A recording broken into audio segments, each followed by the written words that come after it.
He just couldn't believe that he'd lost another son. Just really broke him. When the villagers found out, they were shocked, because it's such a quiet, peaceful village.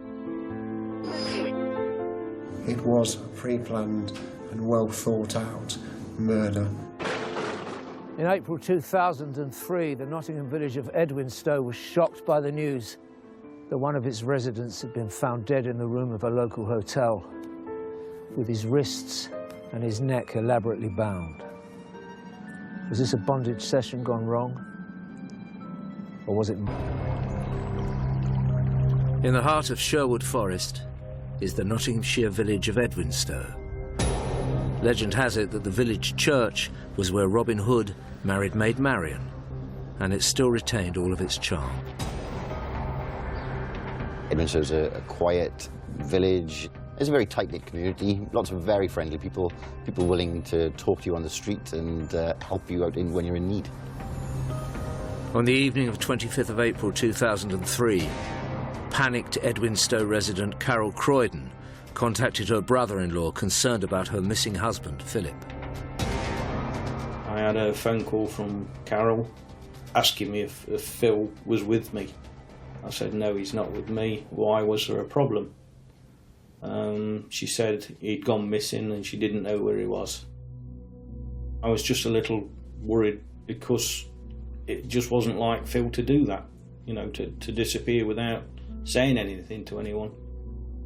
I left it for probably 15, 20 minutes and thinking, you know, what could have happened, where could he have gone? So I called Phil on his mobile. It went straight to Anne's phone as though his phone was switched off. After that, I rang Carol and said, look, I've tried to contact Phil. His phone's just gone straight to voicemail, and, you know, I don't know where he is. I contacted my sister, I think, then, and told her what was going off, but not to tell my parents, because the amount of stress they've suffered in the past with losing 2 other children. So I didn't want to worry them, so we kept it to ourselves that, you know, we couldn't find Phil and no one knew where he was. Although he hadn't told his parents, Stephen did share his concerns with his sister. He told me that Phil had gone missing and he'd been missing overnight, but I shouldn't worry about it because he'd spoken to Carol and Carol had said that she thought maybe Phil was suffering from depression. Initially, Carol's assurances did the job of calming the family down, but it didn't last long, and they reported Philip missing to the police before going to bed. I had a few hours sleep, and then when I woke in the morning, the first thing I did was to ring Carol to see if he'd turned up at home. He wasn't at home, and then I just rang his mobile again, and it went straight to Aunt's phone again. At that point I decided maybe I should go and look for him, because if it fell out, he may have gone somewhere and just parked up for the night and spent the night in his car. I came and parked down here on the Saturday morning about 8:30, because this is the area where myself and my brother used to fish all the time. I went over to the nature reserve area first, which is one of the popular fishing spots where we used to go. Couldn't see anything. Then went down to the church over there, nothing down there. I then drove across the bridge and down towards the river, searching all the lakes, but I couldn't see anything. By now, Stephen's brother Philip had been missing for over 10 hours. At that point I was very worried, because him not responding to any calls, not letting anyone know where he was, totally out of character for Phil. Normally, you know, he's very family loving, and he wouldn't put us through any, especially Mum and Dad, he wouldn't put us through that sort of stress. So at that point I feared there was something worse. I'd just got flashes of my mum and dad running through my mind, thinking, you know, how they're going to cope. losing another brother, another son.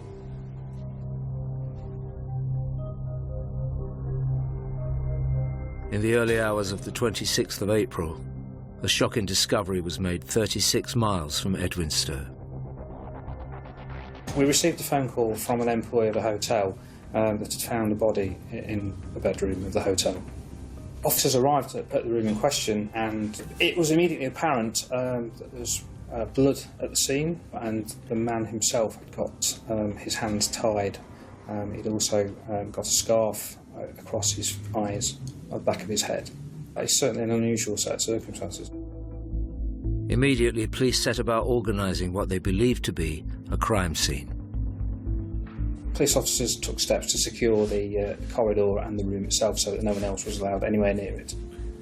The senior officer called out for the forensic services and the pathologist to attend the scene.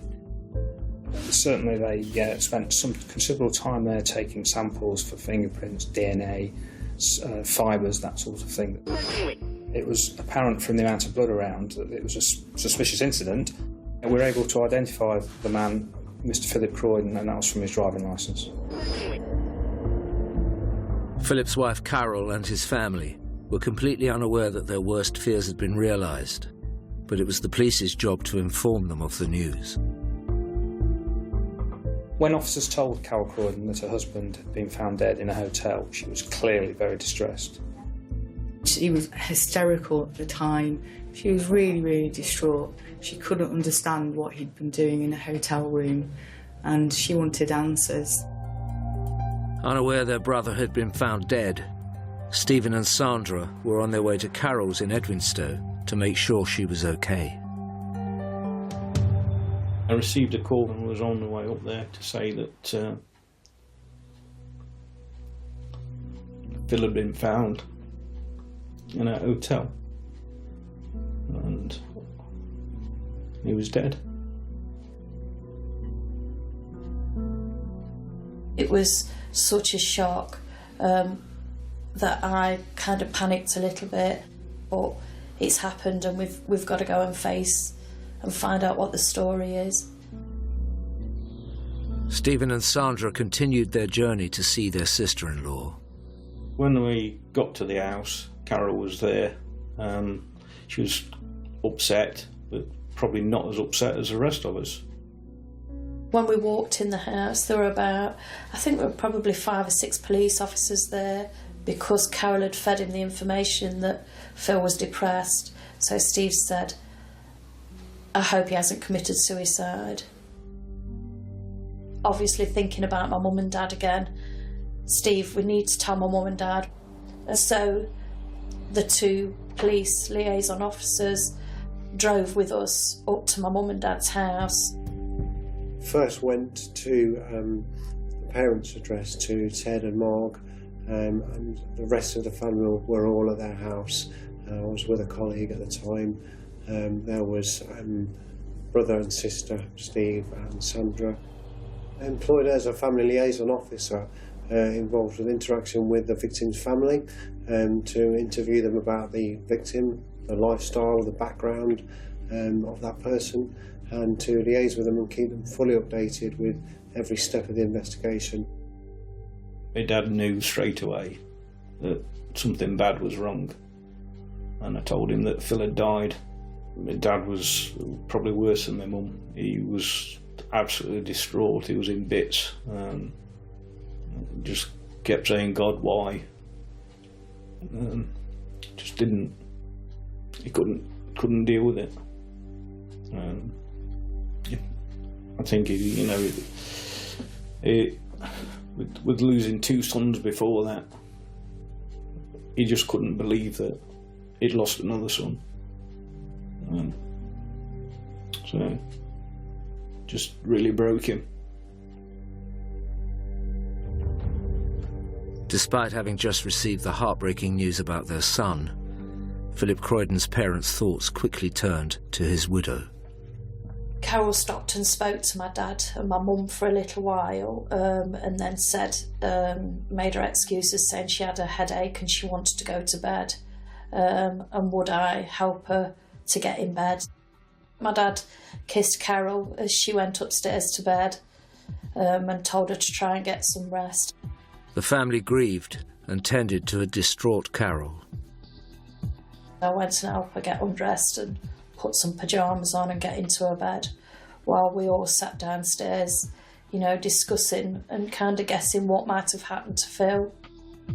In the hotel, the police investigation was unearthing more details surrounding Philip Croydon's death. The Home Office pathologist arrived at the scene, examined the body of Mr. Croydon, and it became apparent that he'd received numerous stab wounds to the back of the neck and also to the chest.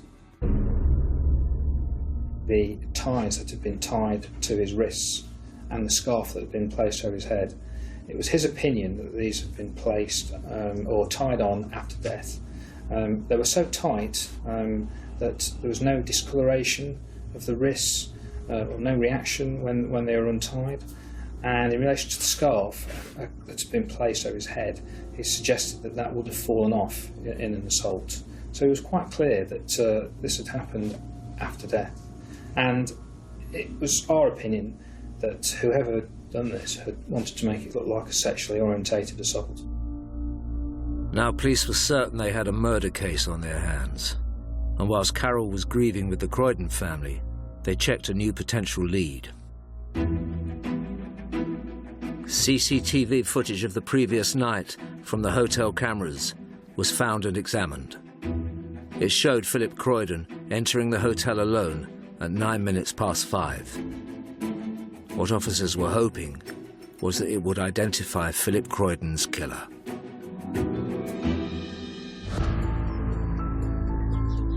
The police were one day into investigating the death of Philip Croydon from the Nottinghamshire village of Edwinstowe. He'd been found in a local hotel room with multiple stab wounds and his hands and neck bound. Philip's wife Carol had reported him missing on the night of the killing. Police had already concluded this wasn't a sex game gone wrong, but murder, and they hoped the hotel's CCTV footage would help with their inquiries. As two detectives viewed CCTV footage from the hotel. Armed with the details of all the Croydon family vehicles, 20 minutes after Philip had checked in, police made a surprising discovery. Mrs. Croydon's car was seen entering the hotel on the Friday evening, and a lady who got out of the car fitted the description of Mrs. Croydon. That was clearly very irregular to what she'd said to us about where she was the night before and the fact that her husband was out playing cards. Then officers saw Carol leaving in different clothes 40 minutes later. The two officers spoke to the senior investigating officer and immediately then went to Edwinstowe, saw Miss Croydon, and she was arrested on suspicion of murder. The family liaison officer, Matt Spradbury, was there to see the reaction to this new turn of events. It was a massive shock to the family that she'd been arrested on suspicion of his murder. I couldn't believe it. I said, look, you've got to be wrong, this can't be right. You've made a mistake. I just couldn't believe that she'd done it. All the police activity outside the Croydon house in Edwinstowe started to attract attention in the village. So the village of Edwinstowe is a very nice, quaint, leafy village, very close to Sherwood Forest. It's a lovely place to live, and for journalists there was a massive interest, and for us we obviously covered it every single day. Carol Croydon was taken to Wigston police station in Leicester to explain how she happened to be checking into the same hotel as the husband she had reported missing. The police obviously looked into her story, and they looked at the CCTV from the hotel, and there was Carol Croydon at the hotel. Apparently she had no knowledge that her husband was there, and she was going to see him, and she was also filmed leaving the hotel. Police could then prove that she did know where he had been. She was obviously aware that officers had got her going into the hotel on CCTV. She told police officers that she'd gone there to meet her husband to engage in a swingers session with another couple who we call Brian and Linda. Whilst Carol was being interviewed in custody, the family wanted as many updates as possible and were waiting eagerly to find out whether there were going to be any charges against her. I had contact with Philip's brother Stephen in the main, and he was adamant that I made a personal visit to them to keep them updated no matter what time it was. Carol Croydon said that she left the hotel room, she left Brian and Linda in the hotel room with her husband, and that she'd lost her nerve and gone. This didn't sit right with me at all, because Phil just isn't like that. Never would have even entered his mind to do anything like that. Phil was very quiet and very shy, and certainly that was totally out of character. So then that made me think, what has she done? The police went on the hunt for Brian and Linda, the swingers from room 328. Whilst Mrs. Croydon was being interviewed, officers were checking the CCTV footage of the hotel. There was no evidence whatsoever of anyone else going into the room where Mr. Croydon was found. So it soon became very apparent to officers on the investigation that Mrs. Croydon was telling us a lie. Whilst the family tried to come to terms with events, and after the police had failed to find Brian and Linda on the hotel CCTV, they expanded their investigation to Carol's house in Edwinstowe. Mrs. Croydon was in custody. There's a lot of actions that are going on behind the scene. We have a lot of detectives who are working on this case. 3 days after Philip's death, the police made a discovery. Officers carried out a forensic search of her home address and found in a dustbin a carrier bag which contained blood marks, which subsequently, upon testing, turned out to be the blood of Mr. Croydon. The police continued their search, uncovering plane tickets to Dublin for Carol and a male passenger flying 2 days after Philip's death. With this new evidence, they questioned Carol again. She was asked about a number of contacts that were held in a mobile phone. There was a gentleman in the contacts that she described as being a friend and a shoulder to cry on.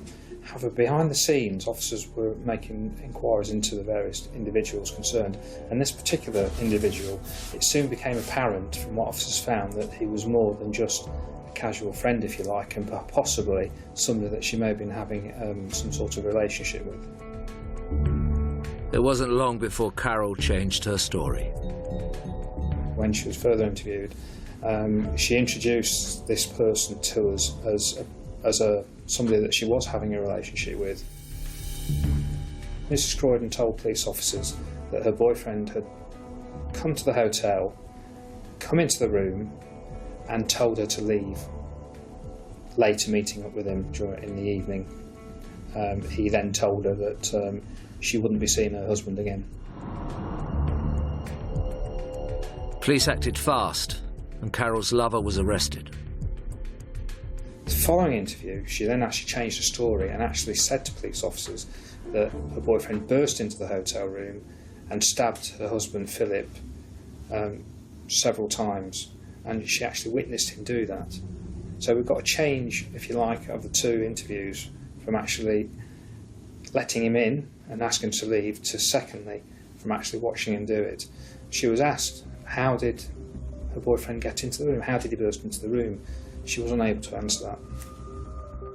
Could it be that Carol is so enmeshed with her lover? Is she wanting to protect him? Is she covering for him? And would that explain why actually the stories so far really haven't been very believable at all?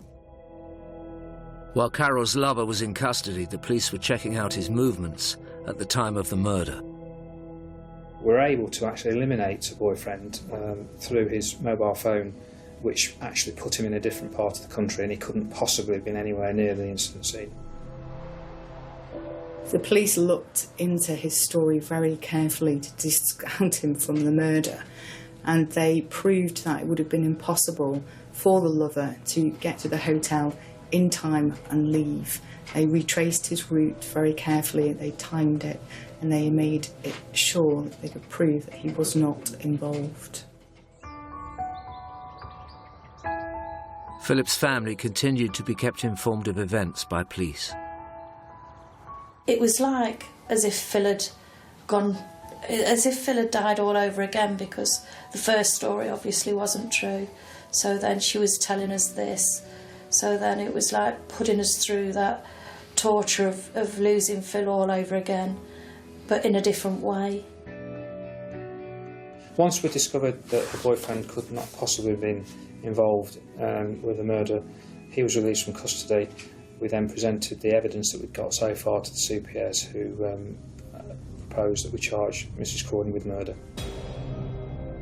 After 13 separate interviews, and 5 days since Philip Croydon's body was discovered in room 328, his wife Carol was charged with murder. There was sort of a sense of relief there that, you know, we knew what had happened. News of the murder charge against Carol quickly spread through the community. When the villagers found out, they were shocked, because it's such a quiet, peaceful village. Everybody were talking about it at that time, because it was so unusual. Police started to build a picture of the days leading up to Philip Croydon's death. But to establish murder, they would have to prove Carol had a motive. We made inquiries at Carol Croydon's place of work, and CCTV showed that she left at 2 minutes to 5. She'd actually signed out at 20 past 5. We thought that showed some sort of planning on her behalf to buy herself some 20 minutes of time. With Carol in custody, the police continued with their investigation. We made inquiries at Carol Croydon's place of work, and it became apparent that there was a knife missing, some sort of cheese knife, but we were never able to fully establish the time it went missing. On the morning of the 25th of April 2003, police believed Carol left home for work with a number of neckties and a change of clothes in her possession. Had Carol set out that day with murder on her mind? The case was building, but who knew what was around the corner? In Nottinghamshire, police were dealing with a murder investigation that was continually changing direction, but they were determined to find the truth. 5 days after Philip Croydon had been found stabbed in a hotel room near the village of Edwinstowe, his wife Carol had been charged with his murder. She'd already changed her story on 3 occasions, wasting police time and resources, but there was more to come. Whilst Carol was on remand awaiting trial, yet another version of events emerged. She now said Philip had asked her to tie him up. As a child, she'd been sexually abused by various people. She said that she'd had flashbacks to her childhood, which caused her to inflict the stab wounds to her husband, which subsequently killed Mr. Croydon. At this stage, it's quite clear that Carol has committed the killing. So really, the only other option for her is to try and get a reduced sentence by saying that it was diminished responsibility. Carol blamed flashbacks to her childhood, and that had sent her into a blind rage, and she couldn't remember doing anything, but just found herself standing over Phil's body, and Phil was dead. I've worked with a lot of patients who have flashback phenomenon, and they are very strong, vivid memories. What tends to happen though is that people go back to how they felt whilst that memory was formed. So what I would expect was for Carol to have felt small, helpless, immobilised with fear. With Carol now claiming she hadn't committed murder, it was the police's job to prove it was premeditated. So they looked into Carol and Philip's life together in the search for a motive. Carol's past was always kind of kept a bit of a, not a secret, but she never wanted to discuss it. And if you asked her questions about her past, which you could tell made her feel uncomfortable, she would move on to another subject. Philip Croydon and Carol got married on the 17th of June 2000 at St Peter's Church in the Derby suburb of Chellaston. First impressions were good. I mean, Phil's obviously clearly madly in love with her, even though he'd not known her for very long. Carol seemed very friendly, but she was a little bit secretive about her past and her family. We knew she'd been adopted, she told us that much, but that was about all she did tell us. Philip's father told me during my interview with him that he didn't know very much about Carol's background or much about her, and he potentially wasn't too trusting with her. Phil kind of changed a little bit. I got the feeling that she was feeding him, this is what you should do, this is what you should say. Police discovered that Philip went out of his way to try and give Carol everything she desired. She was very materialistic. Everything with Carol was all about money and how people might perceive her, down to the car that she had, the pedigree cats that she had. Everything was all about how it looked to other people. This was also noted by family liaison officer Matt Spradbury. They both had, at the time, brand new Toyota sports vehicles. The home address was beautifully furnished and a very nice big house.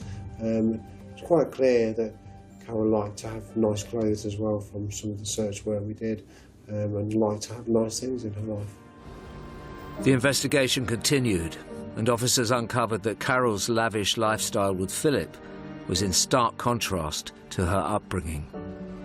There's no doubt that Carol had not come from ideal circumstances. That leads me to think that maybe she'd inherited some sort of predisposition towards antisocial behaviour.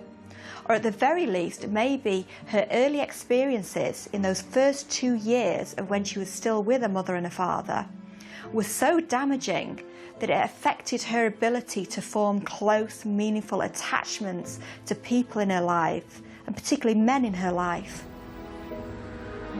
Philip's family may have been unaware of Carol's background, but they were now under no illusions that she had killed Philip. The police had just drip-fed us the information as time had gone on, and each time she'd changed the story. I think it wasn't a shock what she'd done, because we knew a different person to the person that she was portraying. When the pathology report came back, it didn't seem to point to a vulnerable woman who was protecting herself as she was claiming. Carol entered room 328, where her husband was waiting. She performed a sex act on her husband, and then she got a 4-inch cheese knife out of her bag and began to stab him. On examination of Mr. Croydon found that he'd been stabbed 22 occasions, 2 to the chest, 20 to the neck area. Philip Croydon bled to death. He had superficial cuts to his left hand that implied that he'd tried to grasp the blade as it was plunged into him, and that he'd possibly been trying to fight back, save his life.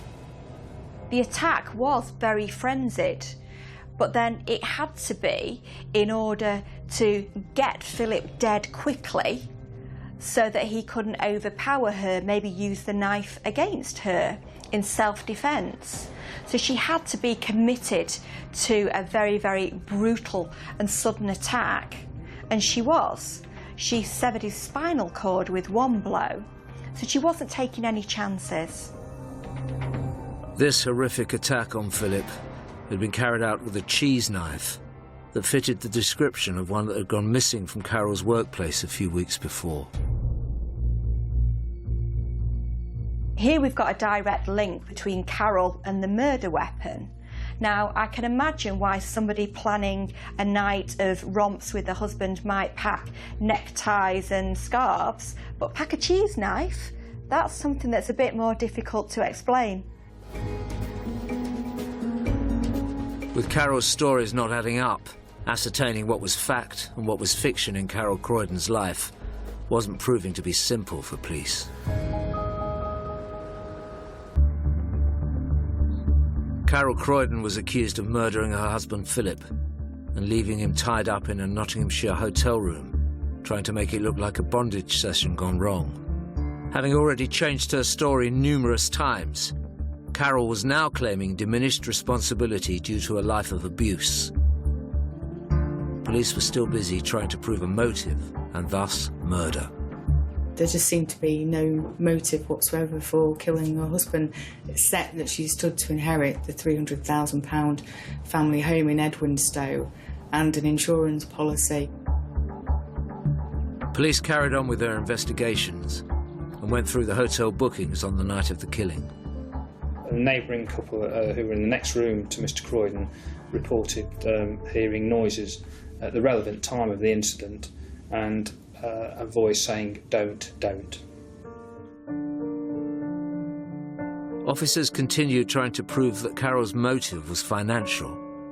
Looking into her and Philip's relationship was key to their case. He met Carol at work. Carol went there as an accountant, and after a short period of time they developed problems with the company. Carol was fired from her position. Phil was that much in love with her. He felt that he had to give his notice in as well, so they both went at the same time. Detectives soon discovered a side to Carol that she'd kept hidden from everyone, including her besotted husband. She'd made a lot of false statements, if you like. She'd got a false driving licence in terms of her date of birth. Her birth certificate had been falsified, again with the date of birth. Her passport, even a national insurance number. She'd made herself appear 4 years younger than what she actually was. She was also, it was found that she'd applied for an accountancy course and falsified her qualifications. That enabled her to get a role later on in life as an accountant. Clearly, there's a lot of things going on in the background here that just didn't add up with Mrs Croydon.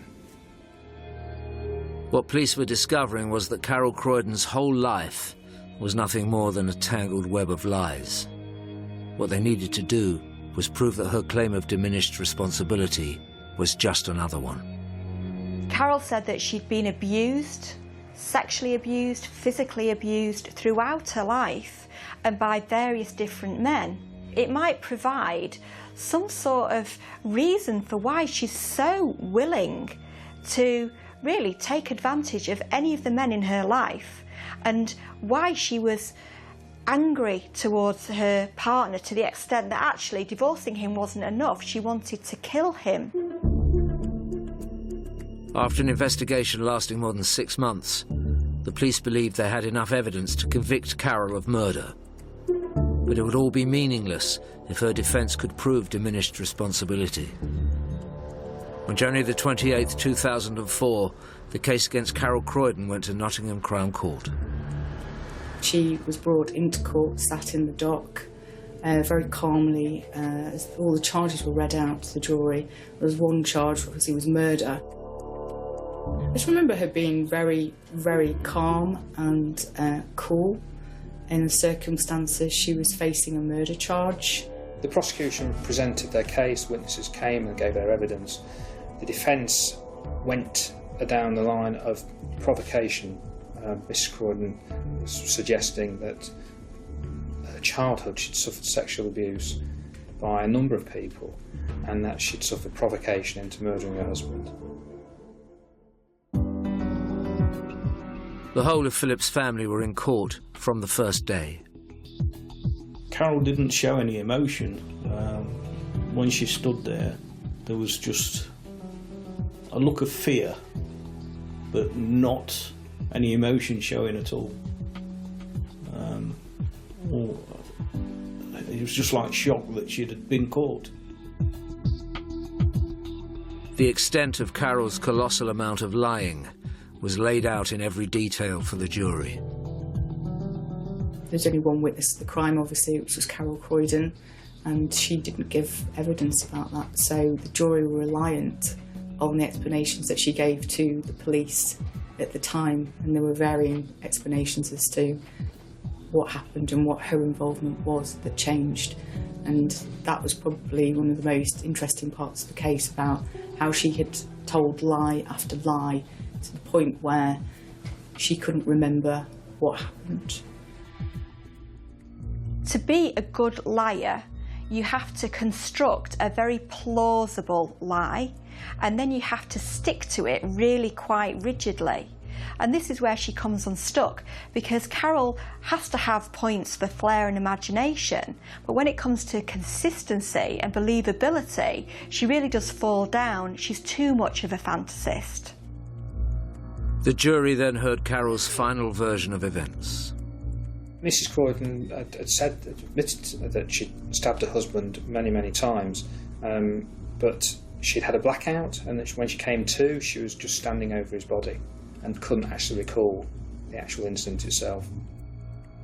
This was viewed by a psychiatrist in court as being very unusual in the circumstances. He said it was possible, but he doubted it. She's fitted each account to try and deceive, and hopefully she was hoping to get away with convincing people, but obviously when she's presented with the truth, she has to change her story. The prosecution introduced the evidence from the crime scene, starting with the pathology report. The pathologist in court found the neckties around his wrists had not been soaked in blood, which implied that it had been tied around his wrists after he'd been attacked. What the chambermaid saw would have appeared to a layperson as a sexual misadventure, a sexually motivated offence. But actually, it doesn't take too close an inspection to work out that it's not all as it seems. And when a crime scene has been cleverly constructed to look like something it isn't, there's a reason for that. Somebody wants to distance themselves. So if somebody wants to distance themselves from a murder, the chances are that they're actually very, very close. And you can't be more close to this murder than a husband and a wife. Sitting in court, Carol's web of lies were harrowing for Philip's loved ones. We all went every day for nearly 3 weeks. Some days it was difficult. You know, you didn't want to get in the car, you didn't want to go and listen to the information that you knew you were going to have to sit through again, and kind of see my mum and dad's faces and how everybody felt, and it was very upsetting and very draining, and obviously something that took the family years and years to get over, and I really don't think my dad ever got over it. Towards the end of the trial, the prosecution called in a psychologist to talk about Carol's alleged state of mind at the time of the killing. Carol says that she was very, very depressed. She was depressed as a result of problems in her marriage, and she was depressed as a result of trauma in her history.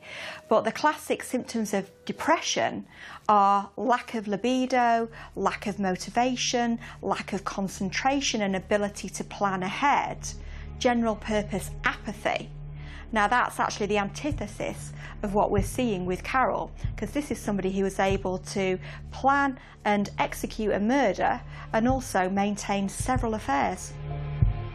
What the jury was told by the expert witness was to be key in the case against Carol Croydon. He's concluded that Mrs. Croydon couldn't have been suffering from any mental disability or depression at the time of the killing. With that, Carol Croydon's defence of diminished responsibility collapsed.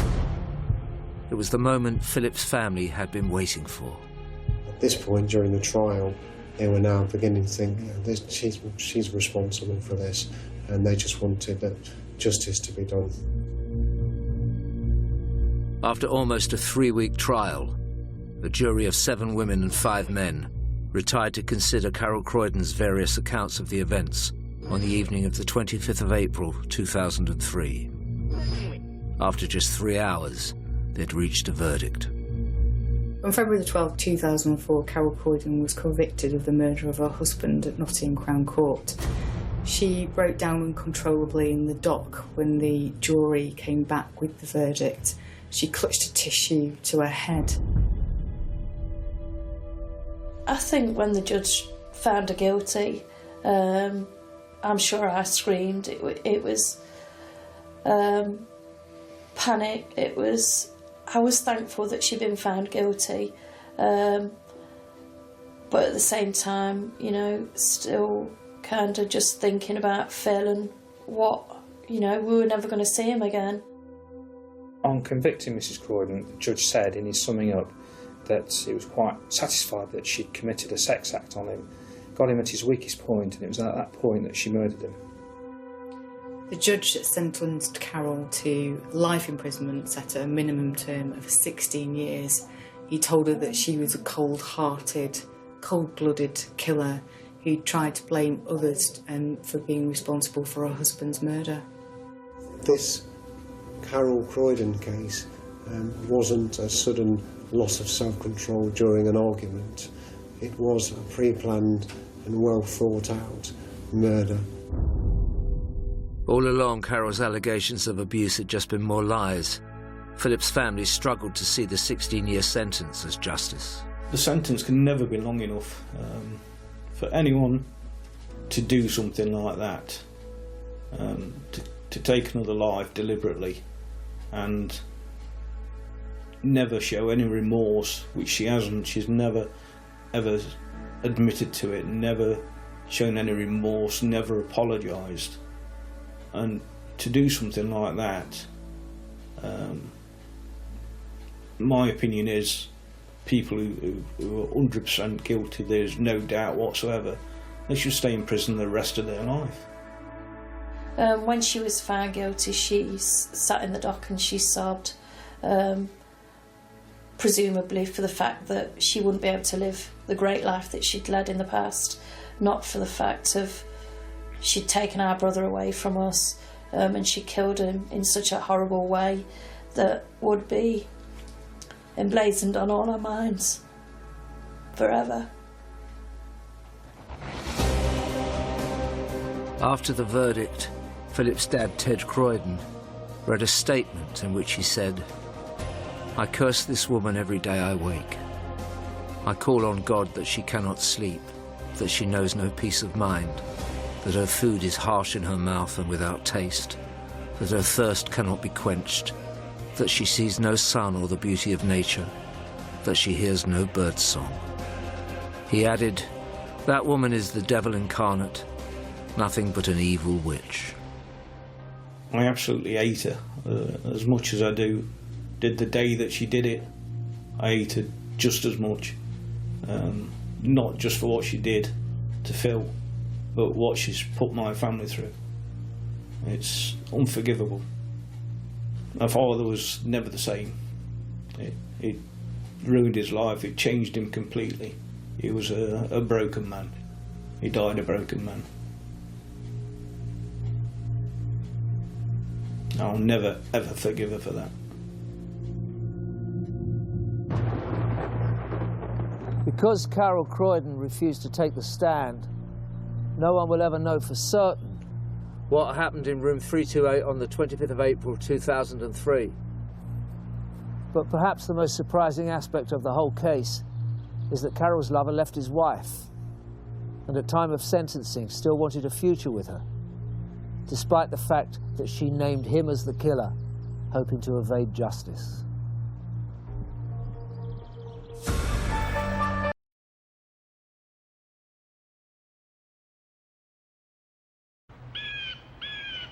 It's a little embarrassing telling this story, but I had discovered as a 13-year-old kid how to masturbate in the tub one day. Thought it was the greatest thing. Had no clue. Was so excited. I was like, oh, I should tell my friends. And I was so innocent, I didn't have a clue. I remember shortly after learning from my bishop how wrong they said masturbation was and everything. You're just this innocent child, and the next thing you know, they're teaching you that if you look at something and you have a feeling, that's the same as committing adultery, and committing adultery is the next sin to murder. I started to feel like that I had committed the sin next to murder, and I felt like it was all my fault.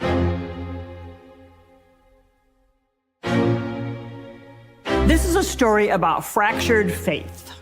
Mormon families in southern Utah are flocking to a high-profile therapist. People don't understand that they could actually heal their pain. She made it look like only the best of the best got to have her therapy. With an unconventional approach to healing. There wasn't any aspect of the human condition that she couldn't pathologize and turn it into an addiction. Someone could be addicted to having sex with a lamppost. Like, what the heck is going on here? when a high-profile vlogger enters the picture. How do you mother 6 children? Well, Ruby Frankie will show you how. If you cut one more thing in my house, I'm going to cut its head off. An unexpected alliance takes shape. There was financial attraction. There was emotional attraction. She was sleeping literally in the same bed as her client. And a call to 911. This boy he's been detained. Unravels their bizarre beliefs. Adults have a really hard time understanding that children can be full of evil. What the heck is going on in the LDS faith? Everything you're sharing to me just sounds like a horror movie.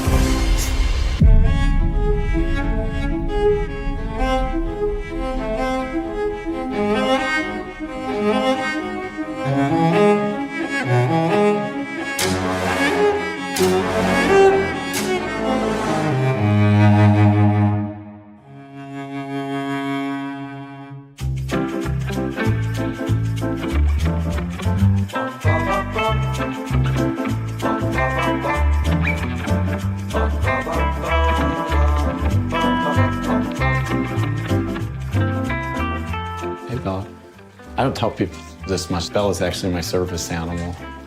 She's trained, so if I ever have PTSD, she comes and just like hits me with her nose. She's so good at it. She reads your eyes if they like dilate. My name is Adam Paul Steed. I was raised in the heart of the Mormon Church. I was taught to pray every single day that I would get married in the temple and then I would go on a mission. My name's Paul Steed. This is my 1946 Willys Jeep. I had one of these in high school, and for 40 years I've tried to get another one. And Adam found this one, called me up, and he said, "Dad, I found your Jeep.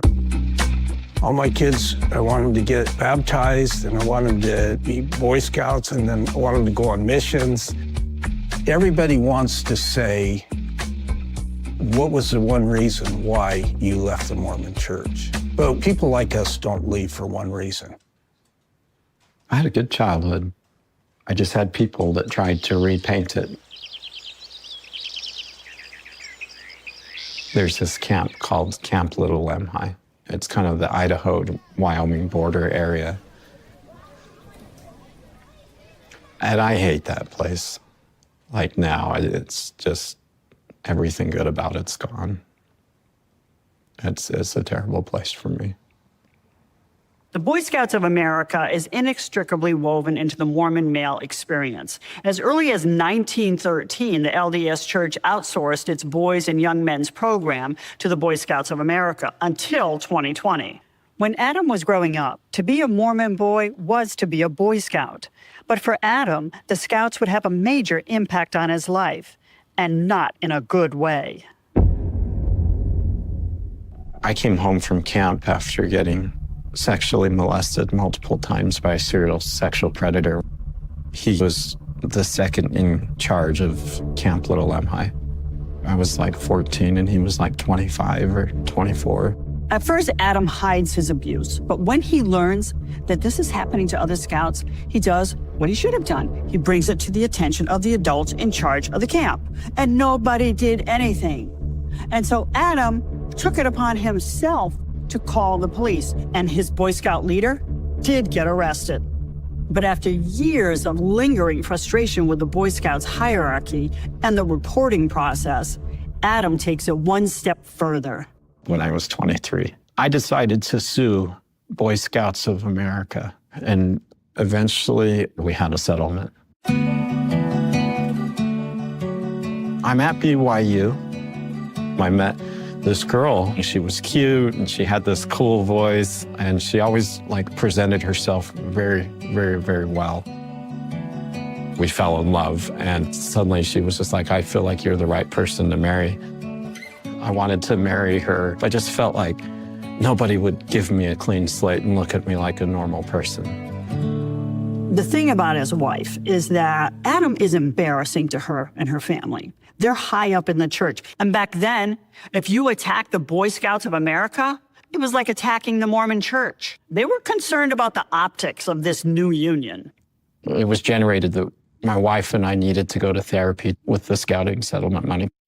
It would be immoral if we didn't take therapy, because then it's like we're stealing money that should be for that. So the bishop calls us in and tells us, I want you to go to a very special counselor. Her name's Jody Hildebrandt. I am sure you're here because you have a desire to heal, a desire to have joy in your life and connection in your relationships. Jody Hildebrandt is a superstar therapist in the Mormon community in southern Utah.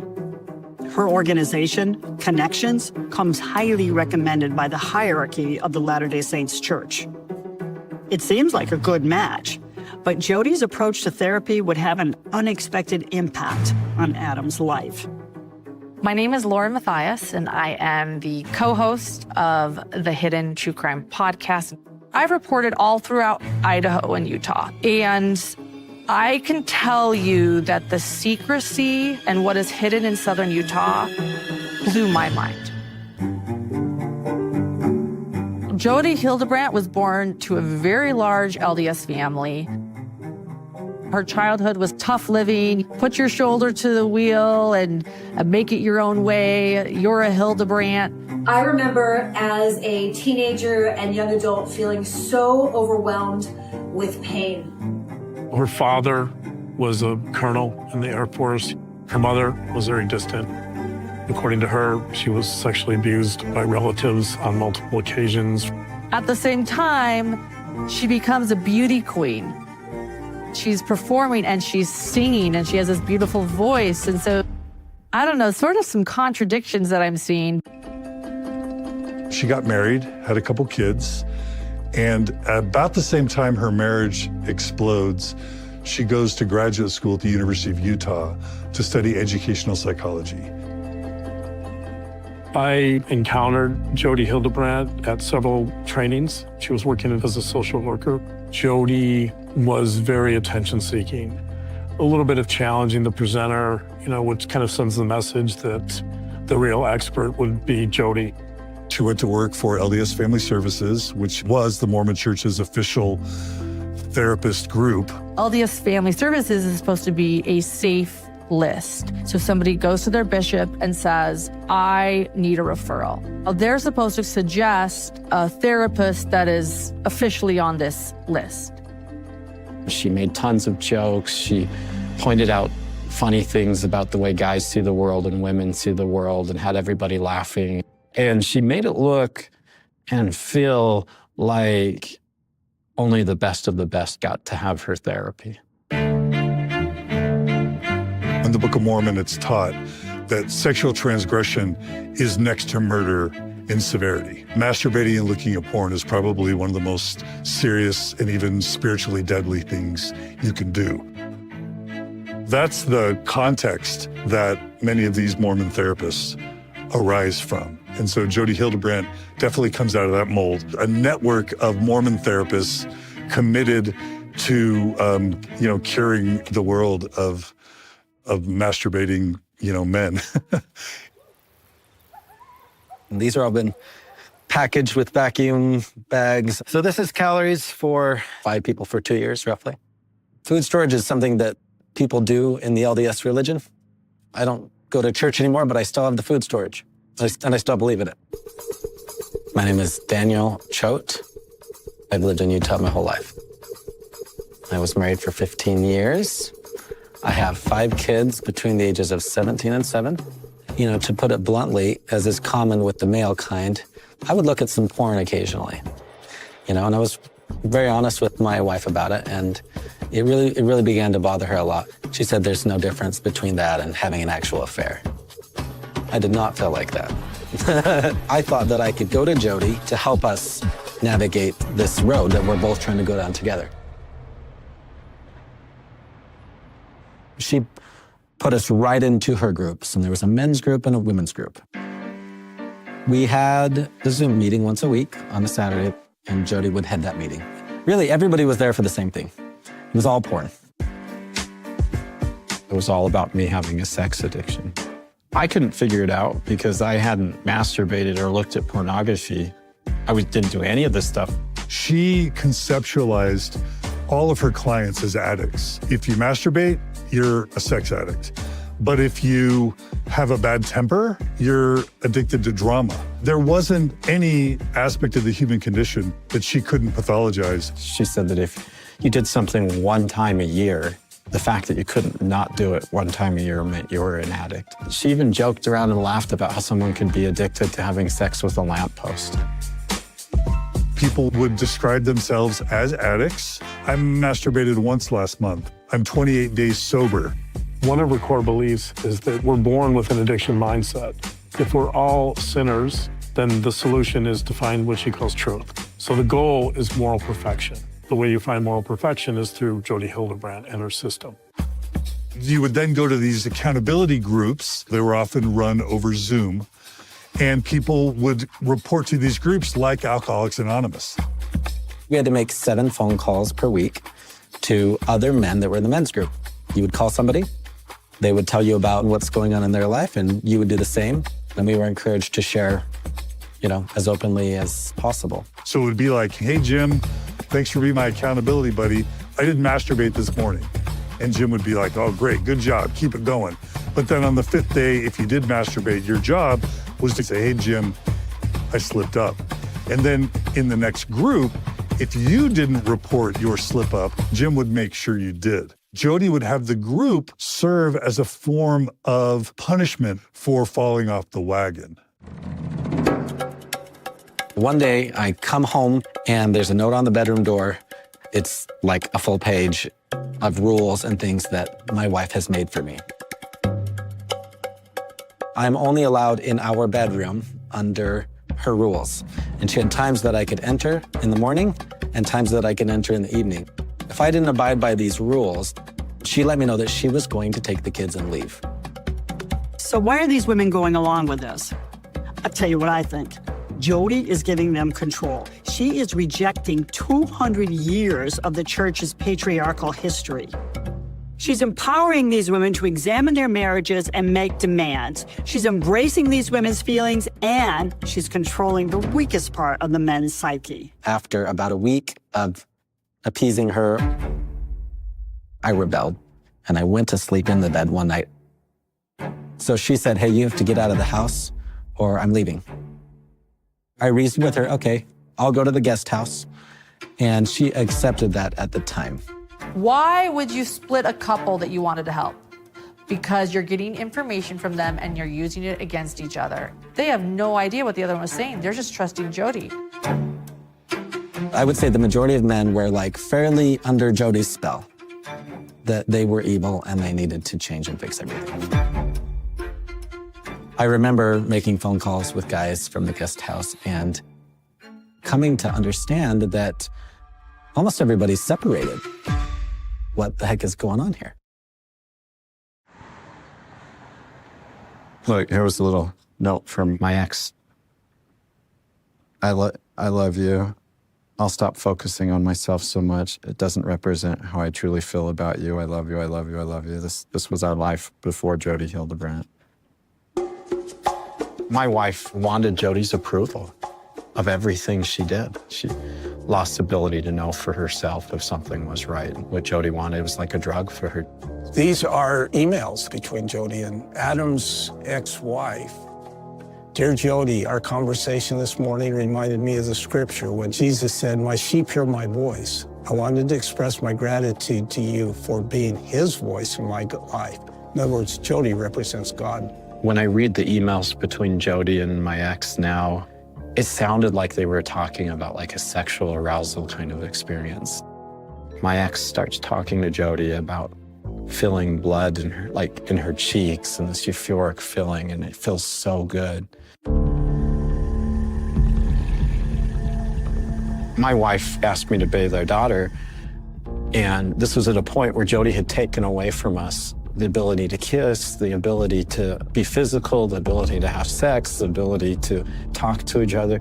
And she's very disciplined on this. You could imagine my shock. I'm in the bathtub with our little baby, and my wife walks into the bathroom in lingerie.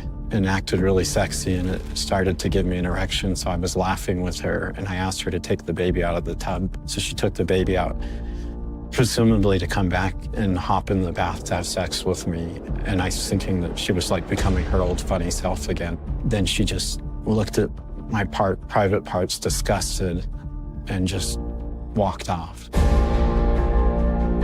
I always thought that I must have said something wrong that spooked her. You know, I didn't put it together. I didn't realize what happened. There's so much deception going on that the law, quote unquote, they don't know where the truth is. This little boy that you have depends on you, Mom. And I'm hoping that you will be a lioness to protect him. Adam's wife files for divorce, which is probably no surprise to Adam. But what is a huge surprise is that it is soon followed by an order of protection. And Adam is wondering, what has he done that caused his wife to believe she needs the law to help protect her from him? She took the kids and disappeared, and I had no clue where they were. When the protective order came out, she said, my husband is a victim of sexual abuse, and so he doesn't understand healthy boundaries. He had to call me to get the baby out of the tub because he was having an erection. My biggest fear as a victim of sexual abuse was to be accused of being a sexual abuser. I had horrible trauma when I was a kid. And suddenly I'm being accused of stuff that makes it look like I should be in prison. I would put a bullet to my head before I'd touch a kid. In the final divorce settlement, Adam lost custody of his children. He was granted 10 days of visitation a month. Now, upon reflection, Adam believes that the entire bathroom incident was a trap orchestrated by his ex-wife and Jody Hildebrandt to make him look like an unfit father. And Adam is not the only victim. We're introduced to Jody in 2018. We got divorced in 2020. I thought, you know what would be excellent is if we can get a divorce, have a good co-parenting relationship, and maybe even be friends. Well, my ex-wife texted my sister-in-law. She claimed that I had done something like rape to her, which, as far as I'm concerned, that's an allegation of rape. She claimed that I had cheated on her in the marriage, which was not true. She also claimed that I had made some kind of sexual comments about our daughter.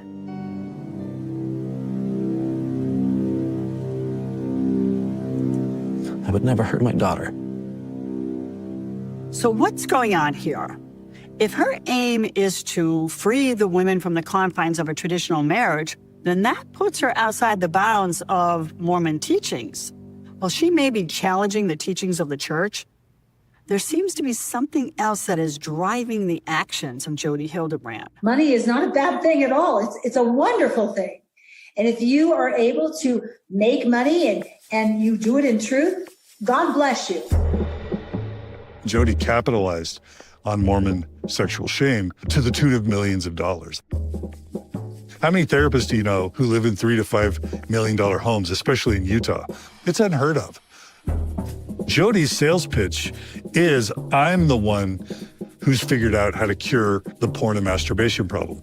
Start with individual therapy sessions with me. Soon she'll upsell to it being couples therapy. And then soon she'll upsell her support groups. If you can help 8 or 10 or 20 people at one time, you're going to make a lot more money than if you're meeting people individually. She's making money by selling workbooks and homework materials. She probably made money from merchandise. I know everyone seems to have a Connections t-shirt or hat. Jody would pressure parents to go to the grandparents and have them liquidate their 401ks because you'd say, listen, you can have your spouse or your kids committing this next to murder, or you can cough up 5 or 10 or 20 grand and save their children or their grandchildren from eternal damnation. She knew we had just got a settlement from scouting, and she was just raking in that money. She was saying, you have to take more sessions with me. Instead of twice a week, it has to be 4 times a week. We were paying 2.5 times more for Jody than we were paying for all of our living expenses. Let's just call it what it is. It's a faith-based, multi-level marketing scheme run by a controlling and charismatic figure. Get in the classroom, start meeting other people that are part of the Connections family, start talking to them on the phone, talking to them on social media, and get the help that you need. And for organizations like this to thrive, they need to find new members and keep growing.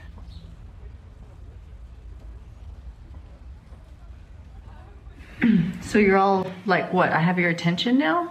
Is that it? You're all gonna listen? Ruby Franke was this powerful mom influencer and had millions and millions of followers on YouTube. Let me tell you about Ruby Franke. Ruby was raised a devout Mormon in Utah. She was a high achiever who strove to be the ideal Mormon mother. Ruby met her husband, Kevin, when she was just 18. They were engaged within weeks. She had her first child at 21 and then went on to have 5 more. She started a Mormon Mommy YouTube channel where she would share with the world her adventures as a parent. It's named 8 Passengers because it's her and her husband, Kevin, and then their 6 children. In Mormon culture, women are often secondary, and there are many, many Mormon housewives that feel underappreciated, and it was a way for her to be the perfect Mormon mom. 8 Passengers followed their entire family on daily vlogs. How do you mother 6 children? Well, Ruby Franke will show you how. One of the most concerning things that I see with this growing trend of family vloggers is that, like reality TV, you need drama to attract viewers. And more often than not, that drama will include the children. If you cut one more thing in my house, I'm going to take the scissors, look at me, and I'm going to cut its head off. She started focusing on disciplining her children in more and more extreme ways. One of the things Ruby was criticized for was for kicking her son Chad out of his own bedroom and forcing him to sleep on a beanbag. That was 7 months ago. Maybe you need longer without a bedroom. You see a trend of a child getting hurt or discipline that is actually quite shocking. Eve is responsible for making her lunches in the morning, and she actually told me she did. Hopefully nobody gives her food and nobody steps in and gives her a lunch. The Mormon community in southern Utah is pretty tight-knit. So it's not surprising that in 2018, the paths of these 2 powerful women cross. Jodi Hildebrandt's eyes, it was like a cartoon, and the stars in her eyes probably just lit up the moment she learned Ruby Franke might be attending her sessions. I certainly think that she targeted her. Phone call yesterday with my therapist, and she taught me about truth and distortion. Mom probably talks about Jodi all the time. I've mentioned Jodi a few times. She has a podcast called Connections with an X. Ruby and Jodi met because Ruby and Kevin were actually seeking therapy for their oldest son. Jodi Hildebrandt was recommended. As soon as Jodi Hildebrandt discovers that she's working with a family that has 2 million subscribers, I am sure she sees dollar signs and she sees opportunity. It seemed to transition to Ruby getting therapy. Jodi always had a larger interest in communicating with the parents more than with the actual patient. Her theory was, if you want to help your child, you have to help yourself first. At first, Kevin was part of this therapy, like, let's do couple therapy, and then all of a sudden, it seemed to transition to Ruby becoming kind of a mini Jodi, the Robin to Jodi's Batman. We've seen this dynamic before, where Jodi causes and then exploits friction in a marriage and then forges a bond with the wife. But in the case of Ruby Franke, the dynamic is different, because Jodi Hildebrandt is now dealing with someone whose star power is much bigger than her own. Ruby Franke emerges back online, no longer with her husband, but with Jodi Hildebrandt, her therapist, with a channel called Moms of Truth. You will no longer be manipulated or deceived by yourself or by others, right? Ruby becomes then not just a patient of Jodi's, but a mental fitness trainer under Jody. And it's absolutely bizarre. You're gonna go, oh yeah, I do that. Or you're gonna say, oh, my spouse does that. That's what you're gonna say. So in 2021, Jody actually moves in with Ruby and Kevin Franke. The moment she showed up at my house, just the weirdest crap started happening. Lights turning on and off, like sounds like footprints going up walls and across the ceiling, and like Jody starts saying some shadowy figures are visiting her at night or after her. Jody then starts asking Kevin Franke to help her perform exorcisms. it was weird, and I hated it. And I don't have any way to explain it other than there's some crazy going on. It's hard to make sense of these seemingly supernatural occurrences. Does Jody truly believe she's being pursued by demons? Or is this another performance where she's manipulating her environment to get the attention that she craves? Ruby would go up and check on her.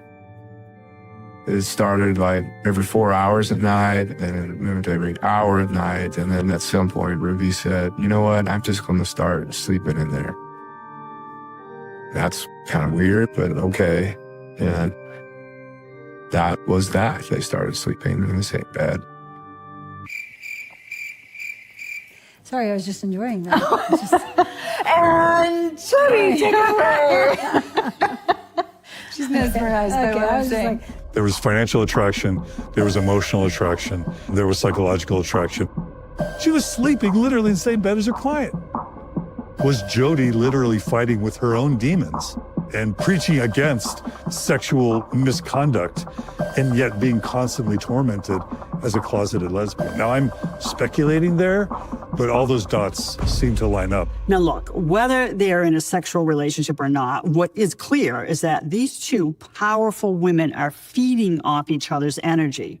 Eventually, Ruby and her younger children leave their family home and move in with Jody.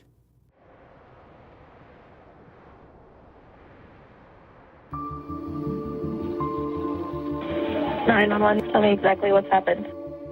I just had a 12-year-old boy show up here at my front door asking for help. And he said he had just came from a neighbor's house. He's emaciated, he's hungry, and he's thirsty. And he asked us to call the police. So he's very afraid. He has duct tape around each ankle.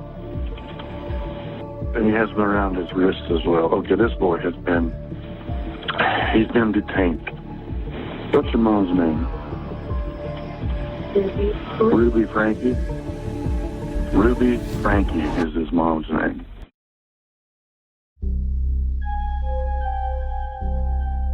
He says what's happened to him is his fault.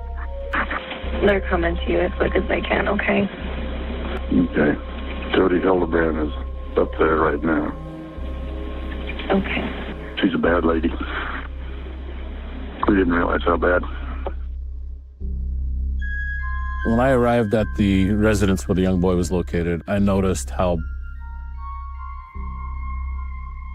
bad this boy was emaciated.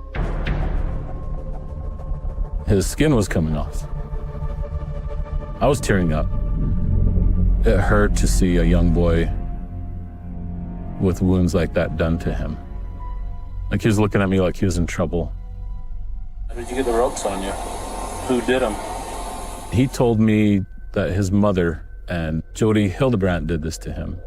I just couldn't imagine what he could have done for this to happen to him. Police officers, open up! Jody, I need you to step out. I have my attorney. That's great. Step out of the house. No, I'm not going to step out of the Step house. out of the house. Step out of the house. Whoa. We're just gonna stay in the office. You're gonna be off home. Wait a minute, how do you come to my house? Right there. At the home, I let Jody know that she was being detained, and I didn't have any real communication with her until we arrived at the police department and I conducted an interview. If we ask you any questions that you don't want to answer, you can just tell us, I don't want to answer that question. So I trust my attorney. He said, don't say anything. And I said, I have nothing to hide. And he's like, I know that. I don't know what's going to happen with what I say. You know, I'm a psychologist. I've watched people flip things all the time. If you knew all the pieces, I think you'd have a lot of empathy for what's going on. I was in bed at 4 a.m. I just woke up randomly. I checked the news. I read about Ruby Franke and the child abuse and the family blogger and a therapist. And then when I saw it was Jody, I almost fell out of bed. I had avoided talking about this whole part of my life like the plague. My story's always been here. We've always had the evidence. Nobody's had the energy to find the truth. What would you say to Jody? Burn in hell. We're just here to talk to you about kind of a few things involving your kids. So first, do you live down here, or? I was just trying to build a rapport, get to know her, and she just stared and was giving these long blinks like she was in a trance. It was very different, odd, not normal behavior. Would you feel more comfortable talking to one of us? Maybe you want me to step out if you want. Or if you feel more comfortable talking to him, I can step out. I'll wait till I have a lawyer. That's where the interview ended. Kevin Franke arrived at the Santa Clara Evans Police Department looking for his children. A 12 to 13-year-old boy was knocking on doors in a neighborhood asking for food and water, that he was severely emaciated, that he had... What is emaciated? Skinny, scrawny, malnutritioned, not enough food, not enough water to sustain life. So he had... I'm sorry, what? He didn't have knowledge of the state that they were currently in. He had not seen his kids in over a year. I've been in a separation. From who? From my wife and family because of my own addictions with pornography. Jody saw the need for me to get help. Frankly, I agree. This space has been exactly what I need. I feel bad for Kevin. He's not going to talk like this in 5 years from now. He's just fresh in it, fresh in the cult. Everything you're sharing to me just sounds like a made-up story. It sounds like a horror movie. We conducted the search of the over 9,000 square foot home. At that time, we didn't know the extent of the child abuse, but then once we searched the home, we found journals written by Ruby Franke. So this Ruby's diary, July 11, 2023, long before she's arrested. Big day for evil. R, or I should say his demon, stays in the shade. I push R into the sun. I come back with a cactus poker. When I poke his back to get his attention, R doesn't even flinch. He's in a trance and doesn't appear to feel anything. The children were told that they were disobedient and they had to withstand different punishments, running hills in the middle of the desert, fasting for 3 days, no food, no water.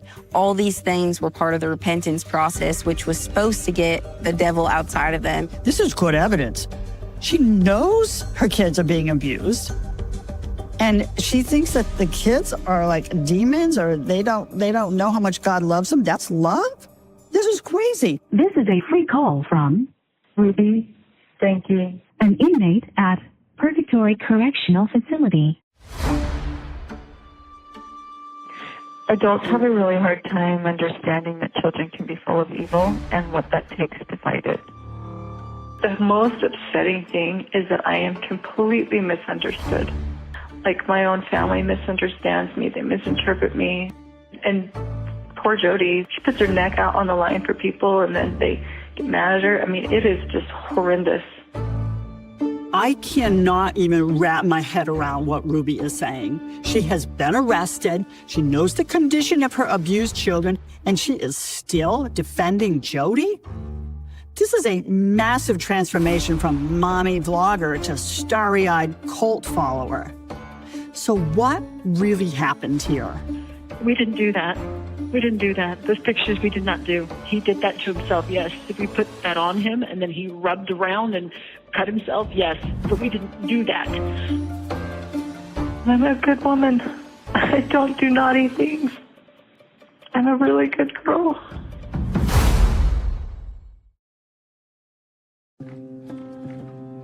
This has been the strangest and the most miraculous intervention. It put everybody where they needed to be. It separated me from Jody, so I'm not hearing her. And I think just not hearing her has cleared a lot of things up for me. Now look, perhaps it was the gravity of the charges and the potential sentence she faced, but after months in jail, Ruby Franke had the presence of mind to step back and see through the fog of her twisted alliance with Jody Hildebrand. I think Ruby really wanted to be loved in a way that she had not experienced before. I think Jody sensed that, and Jody played on it. There were a couple pages in the journal where she talked about possession. It really showed me the extent to which Ruby was all in with Jody's beliefs. Well, how come you get to say where the boundaries are? And I always say back to people, I don't say where the boundaries are.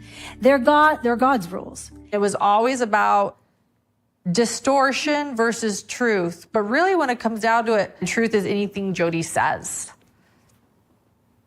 So, in other words, a cult leader.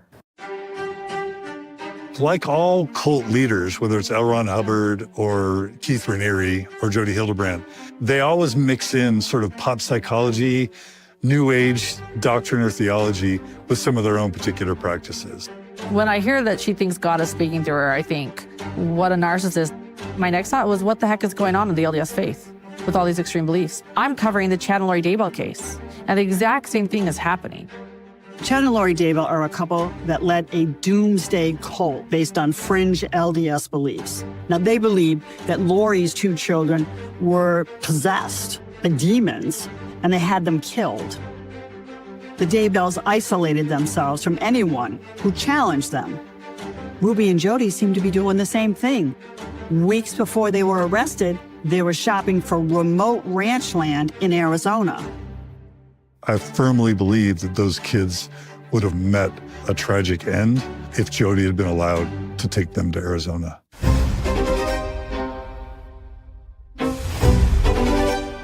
Mormonism at its best is a beautiful, beautiful thing.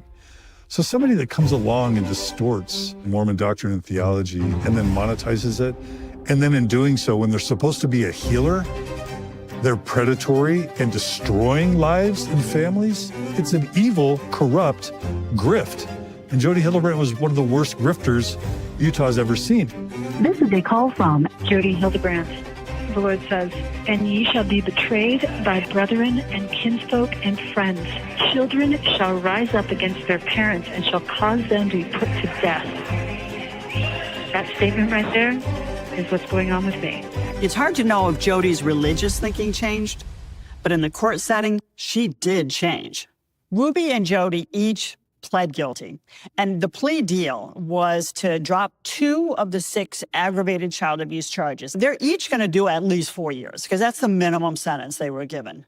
Jody's brand of perverted Mormonism was a dangerous mix. This greed-fueled exploitation of religious doctrine, this deep-seated drive to punish men and children, and this promise of spiritual salvation. It is hard to fathom the damage she has done. She took away 15 years of our life. We're just one little story in her massive wake of destruction. How's Adam today? Adam's good. Ever since he came home from scout camp in '97, his life has been in turmoil. And he gets up every day, and bless his heart, he's one of the most optimistic people I know. I've had my life turned upside down and turned back over in an extraordinary way.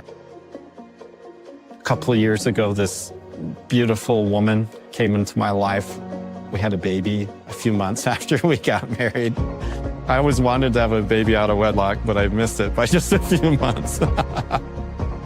I just love her, and I got this gorgeous second chance at life. If Jody Hildebrand were to see this, what would you say to her? I'd probably say, you gone done up, Jody. You know, may God have mercy on your soul when you finally take responsibility for what you've done. How deep has the covenant cut in your heart? She convinces people to do whatever she wants because she's the prophet. And she said, if we save these cats today, we will be saved in the day of the apocalypse. Desperate people do desperate things. It just sounds like something bad is happening to her. We know what happened because the video tells us what happened. I heard some gunshots. Drop it! Whatever it is, drop it! That does not prove that I killed my wife. The camera doesn't lie.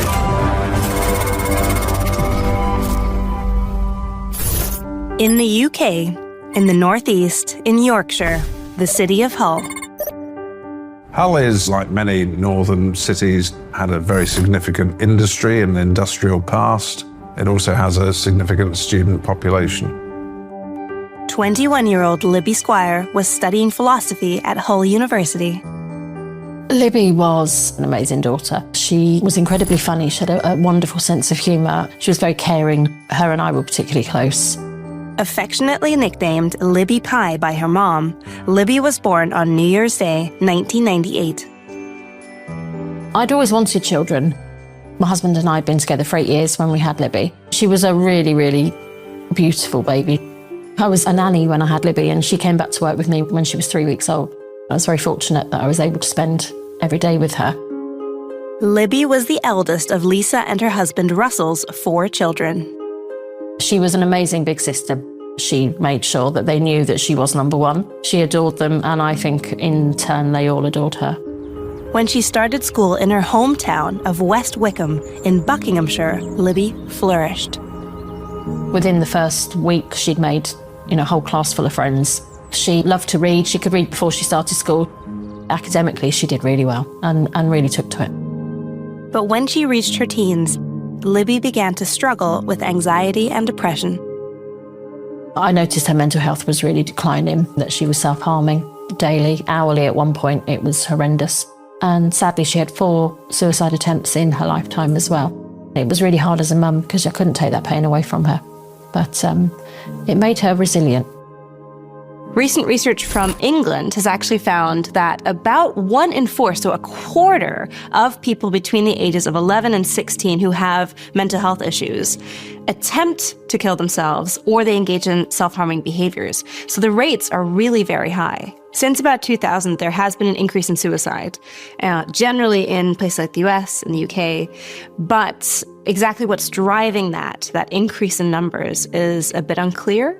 Some people point to social media. Some people point to increased rates of anxiety and depression, especially in teenagers. Libby was determined to turn her life around and took a year off to deal with her mental health problems before going to university. She spent lots of time working on herself. She worked so hard. She spent time with her boyfriend and spent lots of time with the family. Libby started at the University of Hull in September 2017. She was studying philosophy and she was good at it. She really enjoyed it because she'd found something that improved her mental health. She found her place, actually. And it was lovely watching her blossom into this beautiful woman. Thursday, January 31st, 2019. Libby and her university friends went to the Welly nightclub in the student area of Hull. It was 1 in the morning, so early hours of Friday morning. And I noticed a missed call from one of Libby's friends. She said, "We can't find Libby." And I said to her, "What do you mean you can't find Libby?" And then she just went on to say, we went to a nightclub and Libby wouldn't let Libby in because they said she was too drunk, so we put her in a taxi to send her home. But when Libby's friends returned to their shared house, Libby was nowhere to be seen. I just had this voice in my head saying, this is really serious. because Libby would always call me if she was in trouble. We spoke 3 or 4 times a day. It was the strangest of feelings. I just was, oh my goodness, and I couldn't feel her. I couldn't connect with her in any way, shape or form. In the early hours of Friday, February 1st, Libby was reported missing to the police. How can I help? Right, so my friend, he put her in taxi to get home, and then now she's gone missing. Right, what's your friend's name? Libby. From a police perspective, a young woman missing after a night out in a student area is going to be a high priority. It was particularly bad weather. It was very, very cold outside. And so immediately the police swung into action in terms of trying to locate her. Libby's mom and dad drove up to Hull as soon as they could. It was awful, and the whole time I was just thinking, where are you, where are you, where are you? It was the worst journey ever. It took us 5.5 hours to get up there. The windscreen wipers kept freezing, and I just wanted to be there. I just wanted to go and find her. When somebody is reported missing, they will speak to all of the people who were last in contact with that person, but they'll also start a search of closed-circuit television. Police obtained CCTV footage from outside the Welly nightclub. It confirmed Libby arrived at 11:14 p.m. on Thursday, January 31st. Here is Libby in the dark clothing with the bare legs, walking towards the entrance of the Welly club. We know this is Libby, so when we're seeing later footage, we're able to reference it across. A mile away from the Welly nightclub, police obtained surveillance footage from a camera near Libby's home on Wellesley Avenue. It showed a taxi arriving at 11:29 p.m. The police were able to identify the taxi driver and speak to him very rapidly. He gave an account of dropping Libby off and that he'd then left the area. There was no question that the taxi driver had in any way been involved in Libby's disappearance. Libby's keys were later found right outside her front door. We knew that the taxi driver had dropped her off, and we knew she hadn't gone into a house, but we then didn't know what had happened. As the police continued searching through the footage, they saw Libby emerge from Wellesley Avenue at 11:36 p.m. We've got the same clothing. With no doubt that's her. She was walking in an unsteady manner. She didn't appear to have any purpose. She was going up and down the road. She'd linger in one area, then move on slightly, and then go back and retrace her steps. Libby was at risk of hypothermia and extremely vulnerable. Police needed to find her. As they continued searching through hours of surveillance footage, they uncovered a disturbing figure. Libby was waiting in the area of a bus stop on Beverley Road. This is looking down Beverley Road.